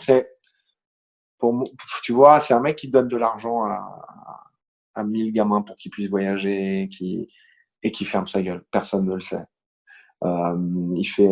C'est un super être humain. C'est un mec que j'adore. Et tes potes d'Amérique du Sud, Zabaleta, Gaudio et compagnie, tu as une ou deux anecdotes aussi sympas en Amérique du Sud avec eux après, une fois que tu étais un peu plus à l'aise sur le circuit, tout ça? Moi, qu'est-ce que j'ai comme anecdote? Je dois avoir des trucs, mais Patience me disait que tu l'avais pas mal présenté à tout ce groupe. Tu l'avais introduit et que du coup, il était devenu pote avec eux aussi, que c'était assez incroyable quand il allait faire une tournée là-bas, vous prêtiez les apparts. Ouais. Gouga lui a ouvert les portes de chez lui pour faire un golf, enfin monstrueux quoi. C'est vrai. Ouais, c'est vrai. Moi je jouais de la gratte quand j'étais avec Fito Paganini en entraîneur. On voyageait c'est lui qui m'a mis à la guitare. Je gratouillais un peu avant, mais là on voyageait avec 2 guitares. Donc, lui qui était fan aussi, passionné de gratte. Gouga, il voyageait beaucoup avec sa guitare. On se retrouvait beaucoup tous les soirs à jouer, c'était les Brésiliens là étaient, il y avait pas mal d'entraîneurs qui jouaient aussi, puis voilà, on se faisait des petits buffs, des trucs. C'est pas vraiment des anecdotes très précises, mais c'était moi je trouve la belle vie. C'est souvent ce que je disais aux jeunes d'ailleurs. Je disais, le niveau que tu vas avoir, ça va max, c'est quelque chose. Mais en tout cas, vivre cette vie, que tu arrives à être 300e, 250 ou 10, bon, ton compte en banque, il sera peut-être pas le même, mais tu auras vécu un peu la même vie. Et sur le plan humain, c'était quand même quelque chose qui valait le coup, quoi. C'était un super moment à passer cette carrière de tennis. Est-ce que tu as pris le temps de découvrir un peu les quelques merveilles qu'il y avait dans les villes où tu pouvais aller jouer en tournoi? Rarement. Pourquoi? Rarement, je regrette. Bon, c'est pas un regret, mais je regrette pas. Mais tu vois, je suis allé 2 fois au Caire. Je suis pas allé voir les pyramides. Les gens, ils m'en veulent. Mais je suis allé voir Toutankhamon quand même, le musée là-bas. Mais c'est quand tu es en tournoi, tu fais pas. Moi, j'étais pas en touriste. C'est ce que je te disais tout à l'heure. T'es pas un touriste, sinon tu te trompes. Alors je l'ai fait parce que tu vas faire un tournoi une fois de temps en temps à l'île Maurice, tu vas faire un tournoi aux Bahamas, aux Bermudes. Bon, bah tu te fais plaisir. Tu restes 3 jours à l'hôtel quand t'as perdu et tu vois, parce que t'es dans un endroit magique et que. Mais si tu fais ça toutes les semaines, t'es pas dans le vrai. Le mec, il va faire une conférence là au Caire, là, il va la faire au Sheraton de l'aéroport et il reprend l'avion derrière, quoi. Il va pas se faire chier à aller voir les pyramides. Moi, j'étais pas du tout là-dedans. Il y en a des mecs qui sont comme ça. Steph Robert, il est exceptionnel pour ça. Je sais pas si tu pourras l'avoir. Il faut que tu le laisses, Steph Robert. 3 heures, la mitraillette. Tu dis quoi? Tu as fait un truc de 3 heures avec lui? Ah ouais, mais il est inarrêtable. C'est un marathonien. Fabuleux. Moi, lui, c'est un être humain aussi, mais c'est exceptionnel. Et tu vois, lui, il a fait. Mais c'est un autre chemin aussi, hein, sa maladie, son retour, son machin. Si tu ne l'as eu pas en 3 heures, tu as vu l'histoire qu'il a. Et lui, aujourd'hui, c'est vraiment le kiff de chaque minute de la vie. Et ça l'a bien fait jouer au tennis. Tu vois, c'est autre chose qui l'a bien fait jouer au tennis. Ouais. C'est le kiff de chaque minute de vie. Il y a des gens, tu sais, moi je trouve qu'il y a des athlètes sur le circuit, tu les sens malheureux. C'est triste quand tu vois ça. Après, moi je veux pas juger des gens et balancer des noms comme ça et tout. C'est débile. Moi j'étais quand même vachement heureux sur le circuit. C'était quand même quelque chose. Voyager, ça me plaisait jusqu'à ce que j'explose. Hein, d'ailleurs, c'est une des raisons d'arrêter. Hein, c'est ça. Mais c'était. Il y avait des mecs que tu trouvais malheureux sur le circuit. C'est horrible, quoi. Tu vois, c'est. Moi, j'étais pas dans ce truc-là. Hein? Bon, je vais pas te donner des noms comme ça parce que je ne peux pas juger comme ça et ça pourrait être mal interprété. Mais j'ai senti des gens de temps en temps où sur le circuit féminin, ça se voit pas mal aussi déjà. Peut-être plus que sur le circuit féminin. Mais des athlètes qui sont pas heureux d'être là, pas heureux de. Olivier Mutis, c'est mon ami, c'est mon témoin de mariage. Mais Olivier Mutis, c'est un mec qui était malheureux sur le circuit. Ouais. Lui, je peux le dire parce que il m'en voudra pas de le dire, il va te le confirmer si tu l'appelles. Il était malheureux. Lui, il essayait de se blesser en descendant les escaliers avec sa valise pour aller à l'aéroport et il essayait de tomber dans l'escalier. Ah ouais, chaud. C'était, tu vois, il n'arrivait pas à prendre l'avion, il n'arrivait pas, il est loin de sa famille, loin de.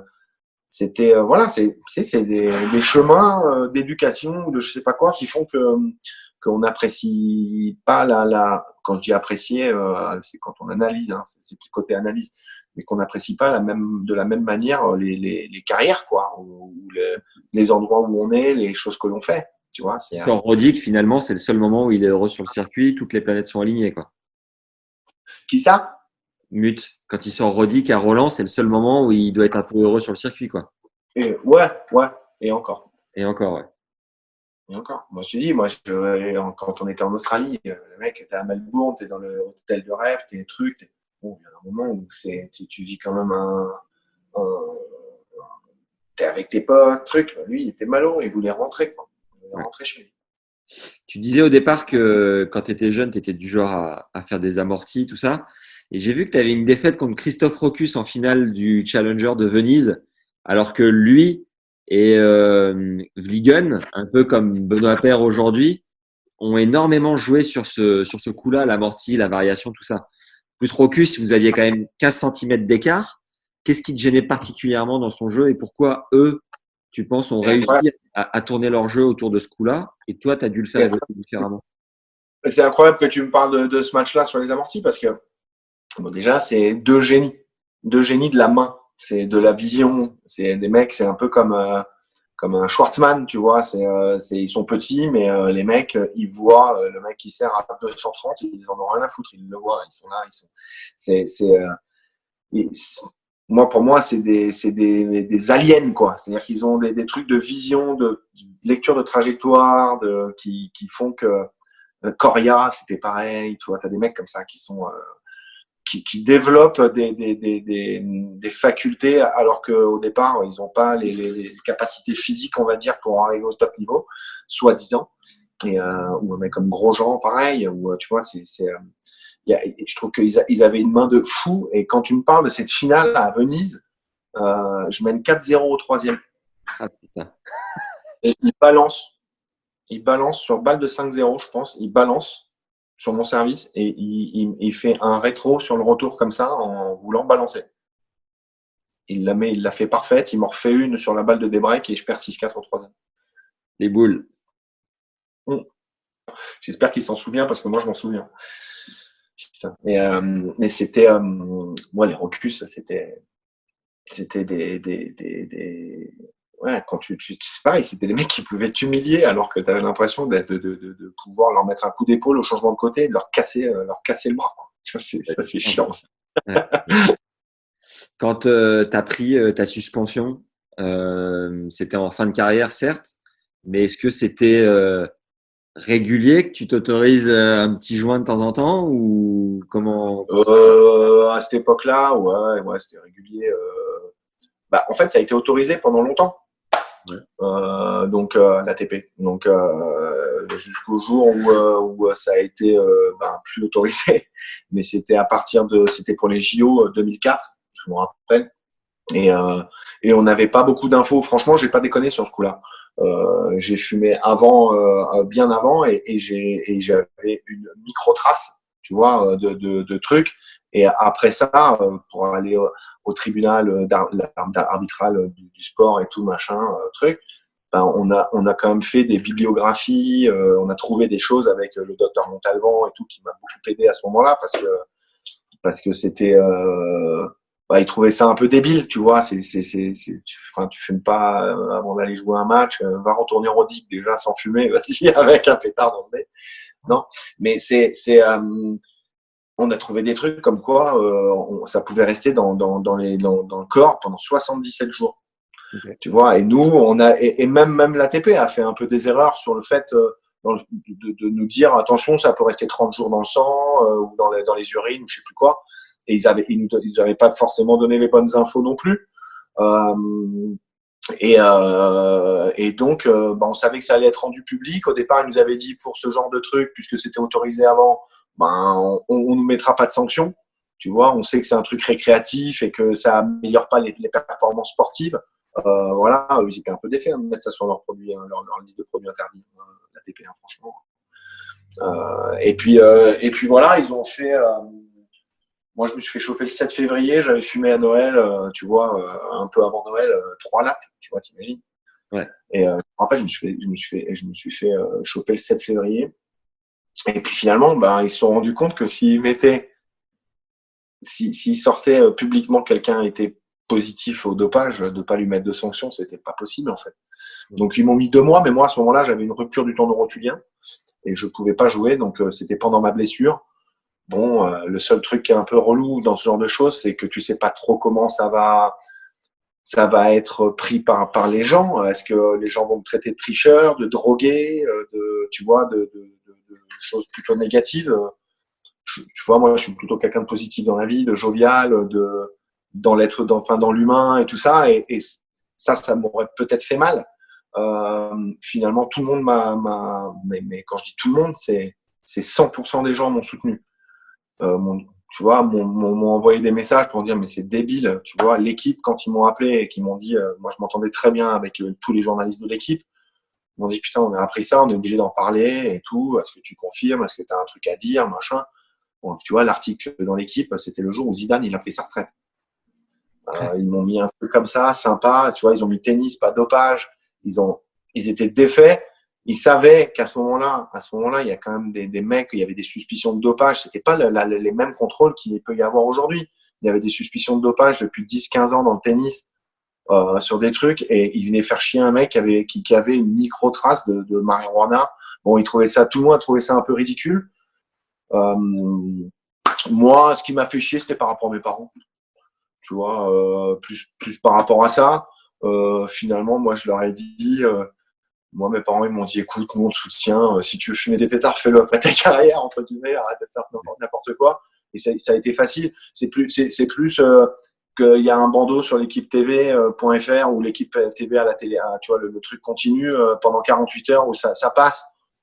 Tu as l'impression d'être un peu sale, un peu. Mais finalement, moi, j'ai jamais. Enfin, tu vois, ça, c'est. Tout le monde m'a soutenu. Ça m'a pas fait tant de tort que ça. J'ai eu peur un petit peu pour ma reconversion, parce que moi, j'adorais vraiment le tennis et j'ai adoré entraîner. J'ai vraiment adoré ça. Et je me suis dit, est-ce que c'est une casserole que peut-être tu vas devoir traîner? Et moi, je suis désolé. Moi, si j'ai un enfant qui joue au tennis, j'ai un entraîneur qui a été pris au dopage et un entraîneur qui n'a pas été pris au dopage, je vais choisir lequel. Ça peut être un des critères qui peut faire balancer d'un côté ou de l'autre. Et puis finalement, tu vois, j'ai passé mes diplômes avec la Fédé. J'ai eu mes diplômes d'entraîneur de haut niveau, et puis il y a eu un moment où ils ont besoin de quelqu'un pour aller entraîner au Pôle France à Maurice, et je sais que la réponse de Bernard Pestre, pour ne pas le citer, à qui est-ce qu'il faut nous envoyer un gars là, et je sais que sa réponse a été il y a un mec qui est au-dessus du lot, c'est Nico, et c'est moi qu'on a pris pour aller entraîner les gamins de 12 ans. On m'a fait confiance. C'est écrit sur mon Wikipédia, je pourrais l'enlever, je l'enlève même pas, je n'ai rien à foutre. Je vais être honnête avec toi, je t'en parle librement. Personne m'a fait chier avec ça. Pas un seul parent, tous les parents sans exception, des enfants que j'ai pu entraîner, m'ont adoré. On trouvait que je faisais du bon boulot. On trouvait que j'ai apporté des choses à leurs enfants.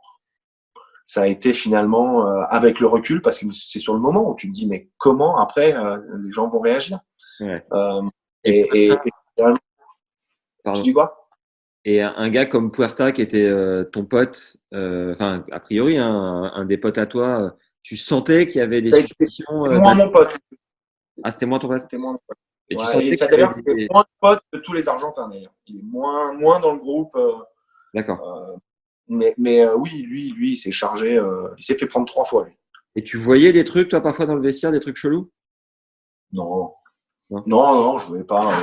Je voyais pas de trucs. J'ai vu un mec un jour prendre des vitamines en faisant une piqûre. Mais je dis, ah bon, c'est des vitamines, ah bon. Mais écoute, moi, les vitamines, je prends un truc mais c'est tout. Je ne vais pas te dire le nom du mec, mais sinon, non, j'ai jamais vu quoi que ce soit. Ouais. Et après, tu vois surtout des mecs qui récupèrent, où tu te dis, mais merde, comment ils récupèrent comme ça, quoi. Tu vois des trucs un peu bizarres. Mais en même temps, moi, ça m'est arrivé de faire des matchs où tu te dis la veille, bah, demain, je pourrais pas jouer. Et puis le lendemain, bah, tu peux jouer et tu gagnes. Et puis tu gagnes cette 53e en physique. On est surprenant aussi, hein, de temps en temps. On a des ressources, on a des choses qui font que. Mais moi, j'ai pas de preuve de quoi que ce soit. Sinon, c'est quoi? Moi, j'aurais eu une preuve, par contre, j'aurais balancé. Ah ouais. Sur quelqu'un, j'aurais balancé. J'aurais vu vraiment des choses. J'aurais dit, mais attends, là, alors toi, là, je te prends en photo et je vais te balancer. Pour moi, c'est tellement quelque chose de malhonnête, pour moi, c'est comme agresser une petite vieille pour lui piquer son sac dans la rue, quoi. Tu laisses pas faire. C'est pas possible. Tu vois, après, c'est toujours pareil. Moi, je trouve qu'il y a aussi, on est sur un sport planétaire. Vraiment, le tennis, ça joue très bien au tennis sur toute la planète. Et on n'a pas tous les mêmes chemins, quoi. Moi, j'avais pas d'argent quand j'étais gamin. Mes parents, ils gagnaient pas des 1000 et des 100, mais j'ai jamais manqué de rien. Je suis français. J'ai jamais, tu vois, le mec des pays de l'Est à l'époque, c'est pas pareil. Il y a un truc pour s'en sortir, c'est ça. Les mecs, un Willy Cagnas, s'il a pris des trucs dans sa vie, et j'ai aucune preuve de truc, il a été pris positif. Donc, il a été pris positif à un truc à un moment. Voilà, c'est public et tout, machin. Mais lui, il a appris à jouer au tennis pieds nus dans une favela. Donc, il y a un moment où quand tu te dis, moi, je vais me bagarrer comme un chien, je vais être le plus grand des guerriers et je vais pouvoir nourrir ma famille. Parce qu'au départ, il fait ça pour ça, hein, le gamin. Tu vois, on n'est pas jugeable de la même manière. Nous, on n'a jamais un Français dans le tennis et on n'a pas beaucoup de Français dans les athlètes qui sont pris au dopage pour améliorer les performances sportives. Tu as 2-3 mecs qui te prendre à la coke, au machin, au truc, mais c'est pas pour courir plus vite ou plus longtemps. Tu vois, on n'est pas une nation à ça. Alors, il y a des choses qui se passent, mais je trouve que c'est plutôt des exceptions. Et aujourd'hui, je pense que vraiment les mecs se font contrôler, mais comme des chiens, ça n'arrête pas. Et tu vois, par exemple, moi, j'ai aucune suspicion sur Nadal. Et si j'en parle avec 10 potes tennisman, ils sont pas tous d'accord avec moi. Mais pour moi, Nadal, il se charge pas. Ok. Tu vois, voilà, pour moi, c'est comme ça. Il se fait contrôler 35 fois par an. Il y a une époque, il y a 25 ans, où il l'aurait protégé parce que c'est lui qui vend des billets.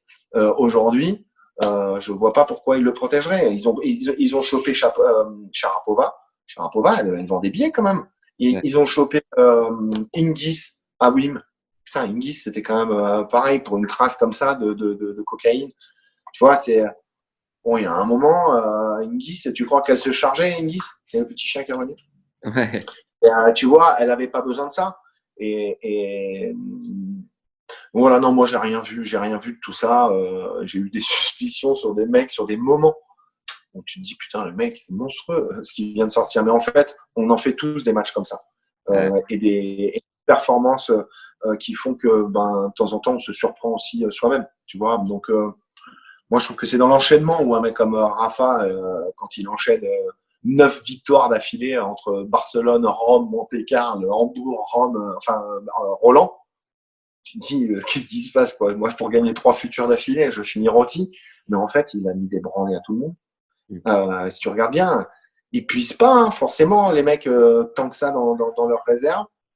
Et bon, en tout cas, aujourd'hui, je pense que le tennis, c'est un sport propre. En tout cas. Peut-être que je suis un peu naïf, mais Est-ce que tu peux nous parler de la manière dont tu as pris ta retraite et comment tu vis le coaching? Où est-ce que tu prends du plaisir dans cette activité? Ah, mais moi, je suis plus du tout coach aujourd'hui. Tu as totalement arrêté, ouais? Plus du tout coach. Écoute, moi, j'ai adoré ça. J'ai commencé, donc je te dis, je suis allé, j'ai entraîné un peu Olivia, Sanchez, Augustin. Puis on m'a pris, j'avais quelques petits jeunes aussi. Et puis on m'a pris au Pôle France. Au départ, c'était pour 3 semaines, puis pour 6 mois. Puis on m'a repris l'année d'après. Ma femme, elle est tombée enceinte. J'ai dit à tout le monde, moi les gars, j'ai appris ici, c'est génial et tout, mais je vais remonter chez moi. Je vais pas avoir la même vie que tous les mecs qui laissent leur femme en province et qui dorment au CNE ou au Crêpes de Blouris, tu vois. Donc je vais. Et puis à ce moment-là, il y a Corentin Moutet qui était là-bas, dont je m'occupais beaucoup, qui a émis le souhait de s'entraîner avec moi en privé. Donc on est parti là-dessus. Finalement, bon, ça s'est arrêté au bout de quelques années. J'ai entraîné un peu Enzo Quaco, avec qui ça s'est pas très très bien passé parce qu'on n'a pas réussi à le fluide n'est pas passé, je pense. Et à ce moment, après ce truc-là, en fait, j'avais mon petit qui avait mon premier enfant, Gaspard, qui avait 2 ans et demi. Ça s'est arrêté, je crois, un 29 avril avec Enzo. Et là, j'ai dit à ma femme, là, je pouvais plus voyager déjà. J'avais vraiment ce truc-là de plus pouvoir faire. Mais si j'avais un vol à 7h du mat, je faisais mes valises à 3h30 du matin. Quoi. Je pouvais même pas les faire la veille. Je pouvais plus. J'y arrivais plus. Ouais. Et là, j'ai dit à ma femme, c'est bien simple. Là, s'il y a quelqu'un qui veut que je l'entraîne, c'est 50 000 par mois. Et sinon, je veux personne. Et jusqu'à 7 ans, je veux rien entendre. On venait d'acheter une super belle maison. J'avais mon fils, je le voyais pas. Il a eu des problèmes de santé assez graves quand il était tout petit et tout ça. Donc, tu vois, j'étais un peu absent, c'était un peu difficile. Et là, j'ai passé 4 mois à la maison. Et je me suis dit, en septembre, je verrai ce qui se passe, quoi. Et en septembre, j'amenais mon petit à l'école, là, à côté de chez moi. Je faisais, tu vois, et franchement, j'ai eu une belle vie. J'ai vécu des choses fabuleuses sur ma première carrière, mais là, je me suis dit, mais je viens de vivre les 4 plus beaux mois de ma vie, quoi. Incroyable. Alors, c'est vrai, j'ai j'ai une très belle maison, j'ai vraiment beaucoup de chance. On a une très belle maison avec une piscine, un jardin de rêve, une baraque de rêve où j'ai fait des barbecues tout l'été, le truc. Et je me suis dit, mais et à jouer dans le jardin avec mon fils, je pouvais plus partir. C'était mes priorités. J'aimais plus ça. Tu vois, c'était et dans cette comment dire, cet été-là, ben j'ai eu les gens, ils venaient chez moi, tous les potes qui habitent à Boulogne et tous les copains, la passe, tous ces mecs que t'as eu là, hein. Ils arrivaient chez moi, ils me disaient, mais attends, t'as gagné au loto ou quoi? Qu'est-ce qui se passe? Je dis, bah non, j'habite à la Salle Saint-Cloud, tu vois, je me suis un peu écarté. Je dis, bah non, c'est pareil que ton appart là, à Boulogne, là, où t'as même pas un balcon, ni rien, truc. Et là, ça a commencé à titiller tout le monde. Ouais. J'ai vendu une maison d'un voisin à un pote qui est venu, on se baladait avec les poussettes et il me dit, mais c'est fabuleux où t'habites, truc. Je dis, bah, tu sais, j'ai mon voisin hein, qui vend sa maison. Hop, je dis, hey, t'es là? Bah, je passe avec un pote prendre un café. Il va acheter sa maison. Et on a un autre pote qui vient faire Pâques, là. Hop, il a dit, bon, moi, je peux pas acheter à côté de chez toi. Il est parti à Orgeval, il a acheté une maison. Et les mecs, ils ont commencé à me dire, mais c'est pour toi ce métier, tu vois. Et je cherchais je me suis dit, qu'est-ce que je vais faire? Et il y a un moment où, juste à côté de chez moi, j'ai le bourg de la Salle Saint-Cloud. C'est un petit peu le centre historique. Ça fait très village et tout. Et j'ai failli ouvrir une épicerie fine. Tu vois, un truc où j'aurais mis la meilleure mozza d'Italie, la meilleure pata negra d'Espagne, et avec tous les copains qui bossent de partout, et faire un truc un peu rigolo, ouais. Comme ça. Bon, le business plan, tu perdais de l'argent tous les mois. et donc, on n'a pas fait. Et puis finalement, je me suis dit, bah tiens, pourquoi je vendrais pas des maisons, tu vois, j'ai plein de potes qui vendent des apparts, des trucs, j'ai quand même un entourage. Et puis, les copains joueurs de tennis, ils m'ont filé. Je dis, allez, je vais faire ça, je vais tenter ça. Et j'ai appelé ma boîte un Parisien dans son jardin. Okay. Donc, tu vois, c'est vraiment. Moi, j'étais à Boulogne, puis j'étais à Garches. Puis là, aujourd'hui, on est ici. Bah, tu vois, j'ai vendu une maison à Lucas Pouille qui voulait habiter dans le 8e arrondissement. Je l'ai mis à Saint-Cloud. Je me suis occupé de tous les joueurs de tennis, du circuit. Pour ça et aujourd'hui ça fait un peu plus de 3 ans et demi que j'ai mon agence, j'ai 2 agences et puis là ça marche bien et tu vois j'ai une petite maison au bout de mon jardin où j'ai mes bureaux là où je suis en ce moment et j'ai engagé deux potes là, enfin mon beau-frère et puis un autre pote qui bosse avec moi. Et voilà, je suis agent immobilier. Bon, je suis agent immobilier, mais en mode, pareil, en mode humain. Bah, tu iras voir mon site, ça s'appelle unparisiendansonjardin.com. Ouais. Et tu vois, on fait un truc rigolo avec, c'est que des illustrations.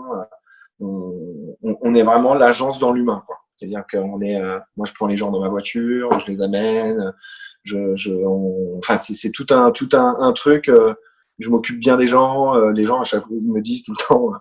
Mais franchement, ça fait plaisir d'avoir un agent immobilier. Je dis, mais c'est parce que c'est pas mon métier entre guillemets, tu vois. Donc finalement, ils aiment bien ça, ça marche bien. Et aujourd'hui, j'ai complètement arrêté le tennis. Je te dis, j'ai joué avec les plus de 35 un petit peu avec le TCP. Et puis j'ai tellement mal au dos que j'ai arrêté. Et puis surtout, ça me manque pas du tout.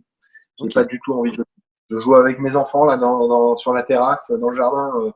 8 fois par jour avec mon petit, mais moi, tu vois, je vais jouer au golf. Je suis passionné de golf aujourd'hui et j'ai complètement arrêté ça. Et en fait, si aujourd'hui j'avais une personne pour qui je pourrais repartir entre guillemets, et je dis ça comme ça parce que c'est pas vraiment vrai, c'était pour Corentin. Tu vois, pour Corentin Moutet, parce qu'il y a quelque chose qui c'est je peux pas dire comme un fils, mais tu vois, on est très proche avec sa famille, avec ses parents, avec lui, on est très très proche. On a vécu des choses très fortes et on s'est quitté sur un truc d'une manière un peu sur un caprice un petit peu, tu vois, sur un truc qui aurait pas vraiment dû se passer et puis voilà. Mais sinon aujourd'hui j'ai pas du tout envie de repartir sur le circuit, pas voir ma famille. Je suis très bien chez moi. Je traverse mon jardin, je suis dans mes bureaux, je vends des jolies maisons, j'ai des super projets, la vie est belle. Génial. J'ai une ou deux questions de fin qui sont communes à toutes les interviews. Toi qui joues de la gratte, quel est le concert le plus dingue auquel tu as assisté? Oh, putain, j'ai vu tellement de concerts. Le concert le plus dingue. Est-ce qu'il y a vraiment un truc comme ça là qui me revient? Écoute, je vais te dire. J'ai vu quelques concerts quand même qui sont durs de trancher. Je vais te dire. Je vais te dire Radiohead à Bercy en 2002, je pense, 2001 ou 2002. Ouais. Je pense quand ils sortent tout de Fif. Gros concert, mais après j'en ai vu plein d'autres. J'en ai vu plein d'autres, ouais. Ce Radiohead là, il y a un truc qui m'a assez impressionné une fois aussi à Rock en scène quand j'ai les Raconteurs à Rock en scène, ça m'a bien calmé le cul aussi. C'est bon ça. J'ai eu vraiment l'impression d'avoir Led Zepp qui rentrait sur scène. J'ai dit mais qu'est-ce qui se passe? Je connaissais pas bien à ce moment-là. En plus, puis depuis le Jack White et les Raconteurs, c'est devenu un peu une référence. Est-ce que tu aurais un livre à recommander? Un seul? Un seul, ouais. Ça c'est assez facile. Alors attends, comment il s'appelle ce livre? C'est Tim Robbins. Ouais. Et c'est pas possible de pas te dire ça. Tim Robbins, et c'est un truc de PNL. Je vais te le trouver tout de suite. Attends. Putain, c'est dingue de pas l'avoir en tête le truc. Hop. Tim Robbins. C'est pas Tony Robbins, non? Non. Je crois que c'est Tim Robbins. Pouvoir illimité? Pouvoir illimité, voilà. C'est Tony Robbins. Ah bah voilà. Anthony Robbins. Ouais, Anthony Robbins, peut-être. Ouais. Je sais plus comment. Pouvoir Pouvoir illimité, je l'ai lu plusieurs fois. Ouais. C'est quelque chose qui m'a beaucoup aidé aussi, et dans ma carrière et dans ma vie. C'est pouvoir illimité, c'est juste magique. Et il y en a qu'un, donc je ferme ma gueule. Je vais dire pouvoir illimité. Pouvoir illimité pour ma carrière, mais pour ma vie, si je suis obligé de t'en donner un autre, c'est un livre de Jean-Paul Gaillard qui s'appelle Les Mutants, manuel pour éducateurs et enfants. Ok. Et ça, c'est un truc, c'est un livre rouge. Je sais pas si tu veux regarder pour avoir le titre exact, parce que et ça pour la vie et pour quand t'es papa et moi quand j'entraînais des enfants, ça a vraiment révolutionné ma façon de voir les choses et d'agir dans certaines situations. Et c'est vraiment intéressant. C'est vraiment intéressant. Si t'aimes bien Tony Robbins, je sais pas si tu as vu son documentaire qui s'appelle I Am Not Your Guru, qui est fabuleux. Je l'ai vu, mais finalement, j'aime pas vraiment ça parler à ce mec-là. D'accord. Tu vois, je trouve que sa façon de parler, je trouve qu'il manque d'humilité pour toutes les choses qu'il a à dire et qui sont pleines de on va dire, de choses simples, je trouve qu'il faut faire dans la simplicité. Et finalement, je suis pas fan de sa posture, de sa façon de parler, de son accent et tout ça. Ça m'a pas, après, voilà, il y a des choses que quand il parle, plein de choses sont intéressantes. Et après, c'est toujours pareil, c'est ce genre de livre, et c'est pareil pour le Jean-Paul Gaillard, là. C'est des choses, faut pas tout prendre. Enfin, faut faire son tri, mais il faudrait peut-être que je le revoie, ce truc. Et le Jean-Paul Gaillard, je vais te sortir quand même le truc parce que c'est vraiment intéressant. Jean-Paul Gaillard, livre. Et il faut que tu vois ça. Ça, c'est vraiment un bouquin à lire. Ça s'appelle Enfants et adolescents en mutation. Ok. Et c'est un manuel, il écrit, c'est mode d'emploi pour les parents. C'est écrit ça sur le truc. Putain, on va faire. Mode d'emploi pour les parents, enseignants et éducateurs. Et thérapeutes, je sais pas quoi. Enfants et adolescents en mutation. C'est un livre rouge. Et c'est hallucinant. Il te dit que les enfants aujourd'hui en Occident sont des mutants, c'est plus des hommes lumière. Il les appelle les cyberconnectiques.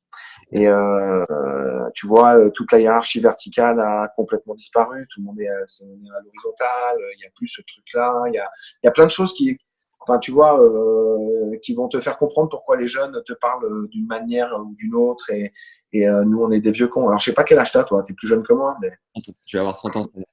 tu vas avoir 30 ans, donc toi, t'es un mutant. Moi, je suis un semi-mutant, il paraît. Je suis vraiment fin des années 70, tu vois. Truc, en France, on est des semi-mutants, donc on comprend un peu les mutants quand même. Mais toi, t'es un vrai mutant, je pense. Ravi de le T'es un savoir. T'es pas un homme lumière. C'est fini, ça. Est-ce que tu as un film référence? Un seul? Un film référence.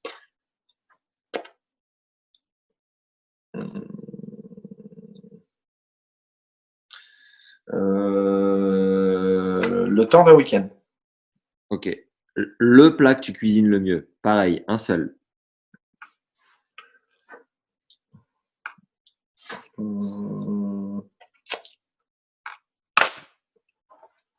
Et puis que tu peux faire aussi, hein. Je vais Du te cœur. faire le. Hein? Et puis que tu Je peux cuisine faire beaucoup. aussi. c'est pour ça. Je vais te dire, le plat que je fais le mieux, c'est le nasi goreng. Qu'est-ce que c'est que ça?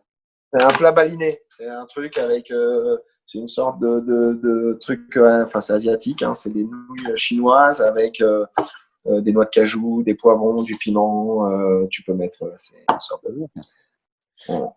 En 2 phrases, quels seraient les mots du Nicolas Coutelot aujourd'hui à la coûte de 20 ans pour le driver un peu, le coacher? Sois sérieux un peu. Et concrètement, en 2 lignes? Bon, sois sérieux un peu, ça résume bien. C'est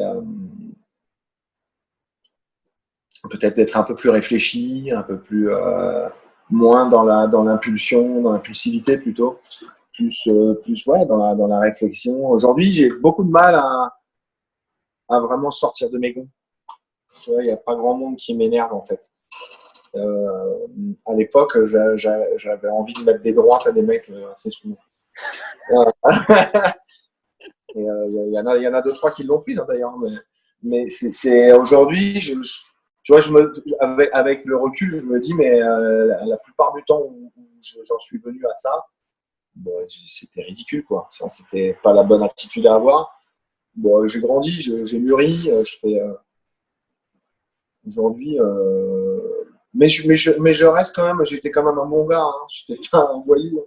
Mais je pense que pour rester un peu dans mon côté rebelle, côté liberté, parfois anarchiste un peu. Aujourd'hui, je le suis toujours, mais j'ai envie de bouger les choses, mais j'y mets beaucoup moins d'entrain et d'énergie négative, on va dire. Dernière question. De quelle année date ton pull US Open? Mon pull US Open, incroyable. Alors, je crois, il n'est pas jeune celui-là. Ah si, c'est écrit 2008. Allez là. Mon dernier US Open. 2008, Énorme. Mon dernier US Open, j'ai arrêté 3 semaines après. Et enfin, pour terminer, est-ce qu'il y a une personne que tu nous recommandes d'avoir sur ce podcast pour parler tennis et que tu pourrais nous aider à convaincre? Pour parler de tennis, bah ouais, moi je trouve que Younes El-Ainaoui.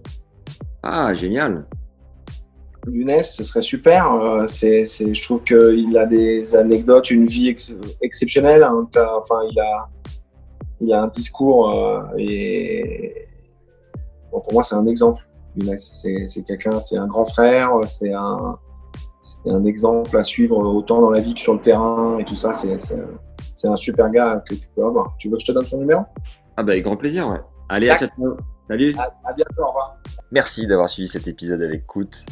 Il y a une phrase que je retiens en particulier de cet épisode.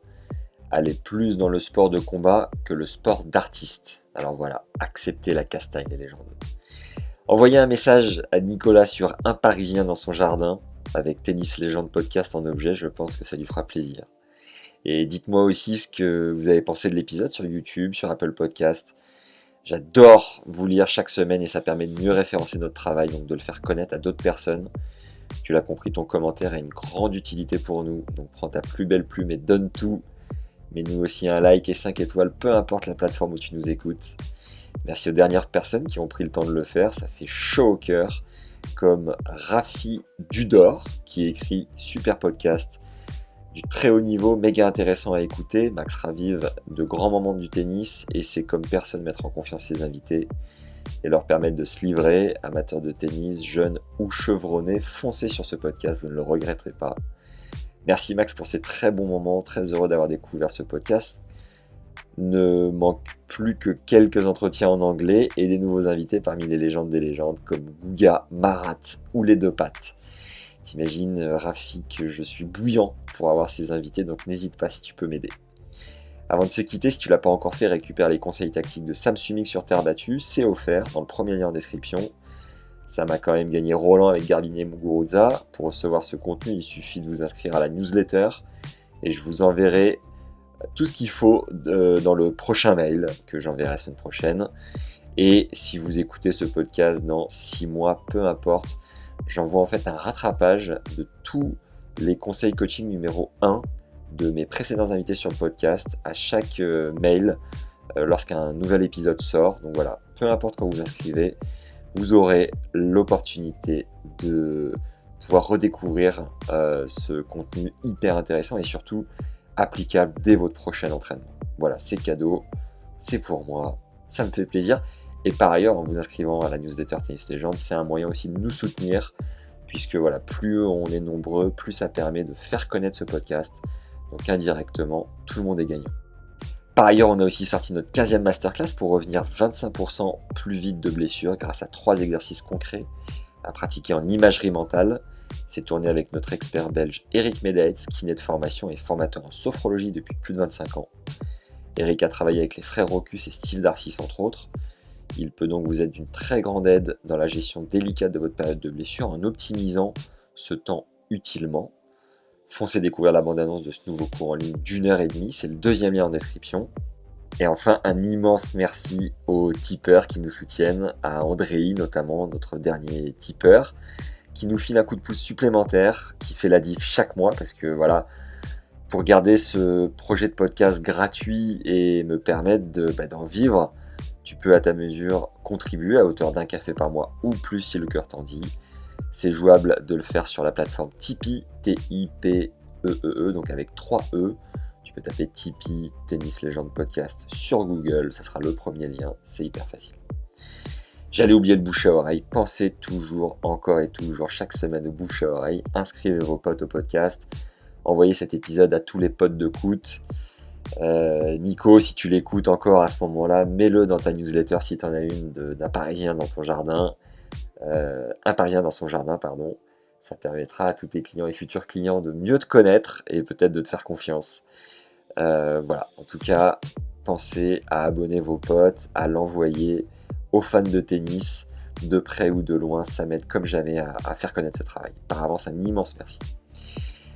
Voilà, si tu as des idées de partenariat ou autre, n'hésite pas à m'en faire part. Tu peux m'écrire sur LinkedIn à Max Zamora, Z-A-M-O-R-A, ou sur Insta à Max_Zamora_TL.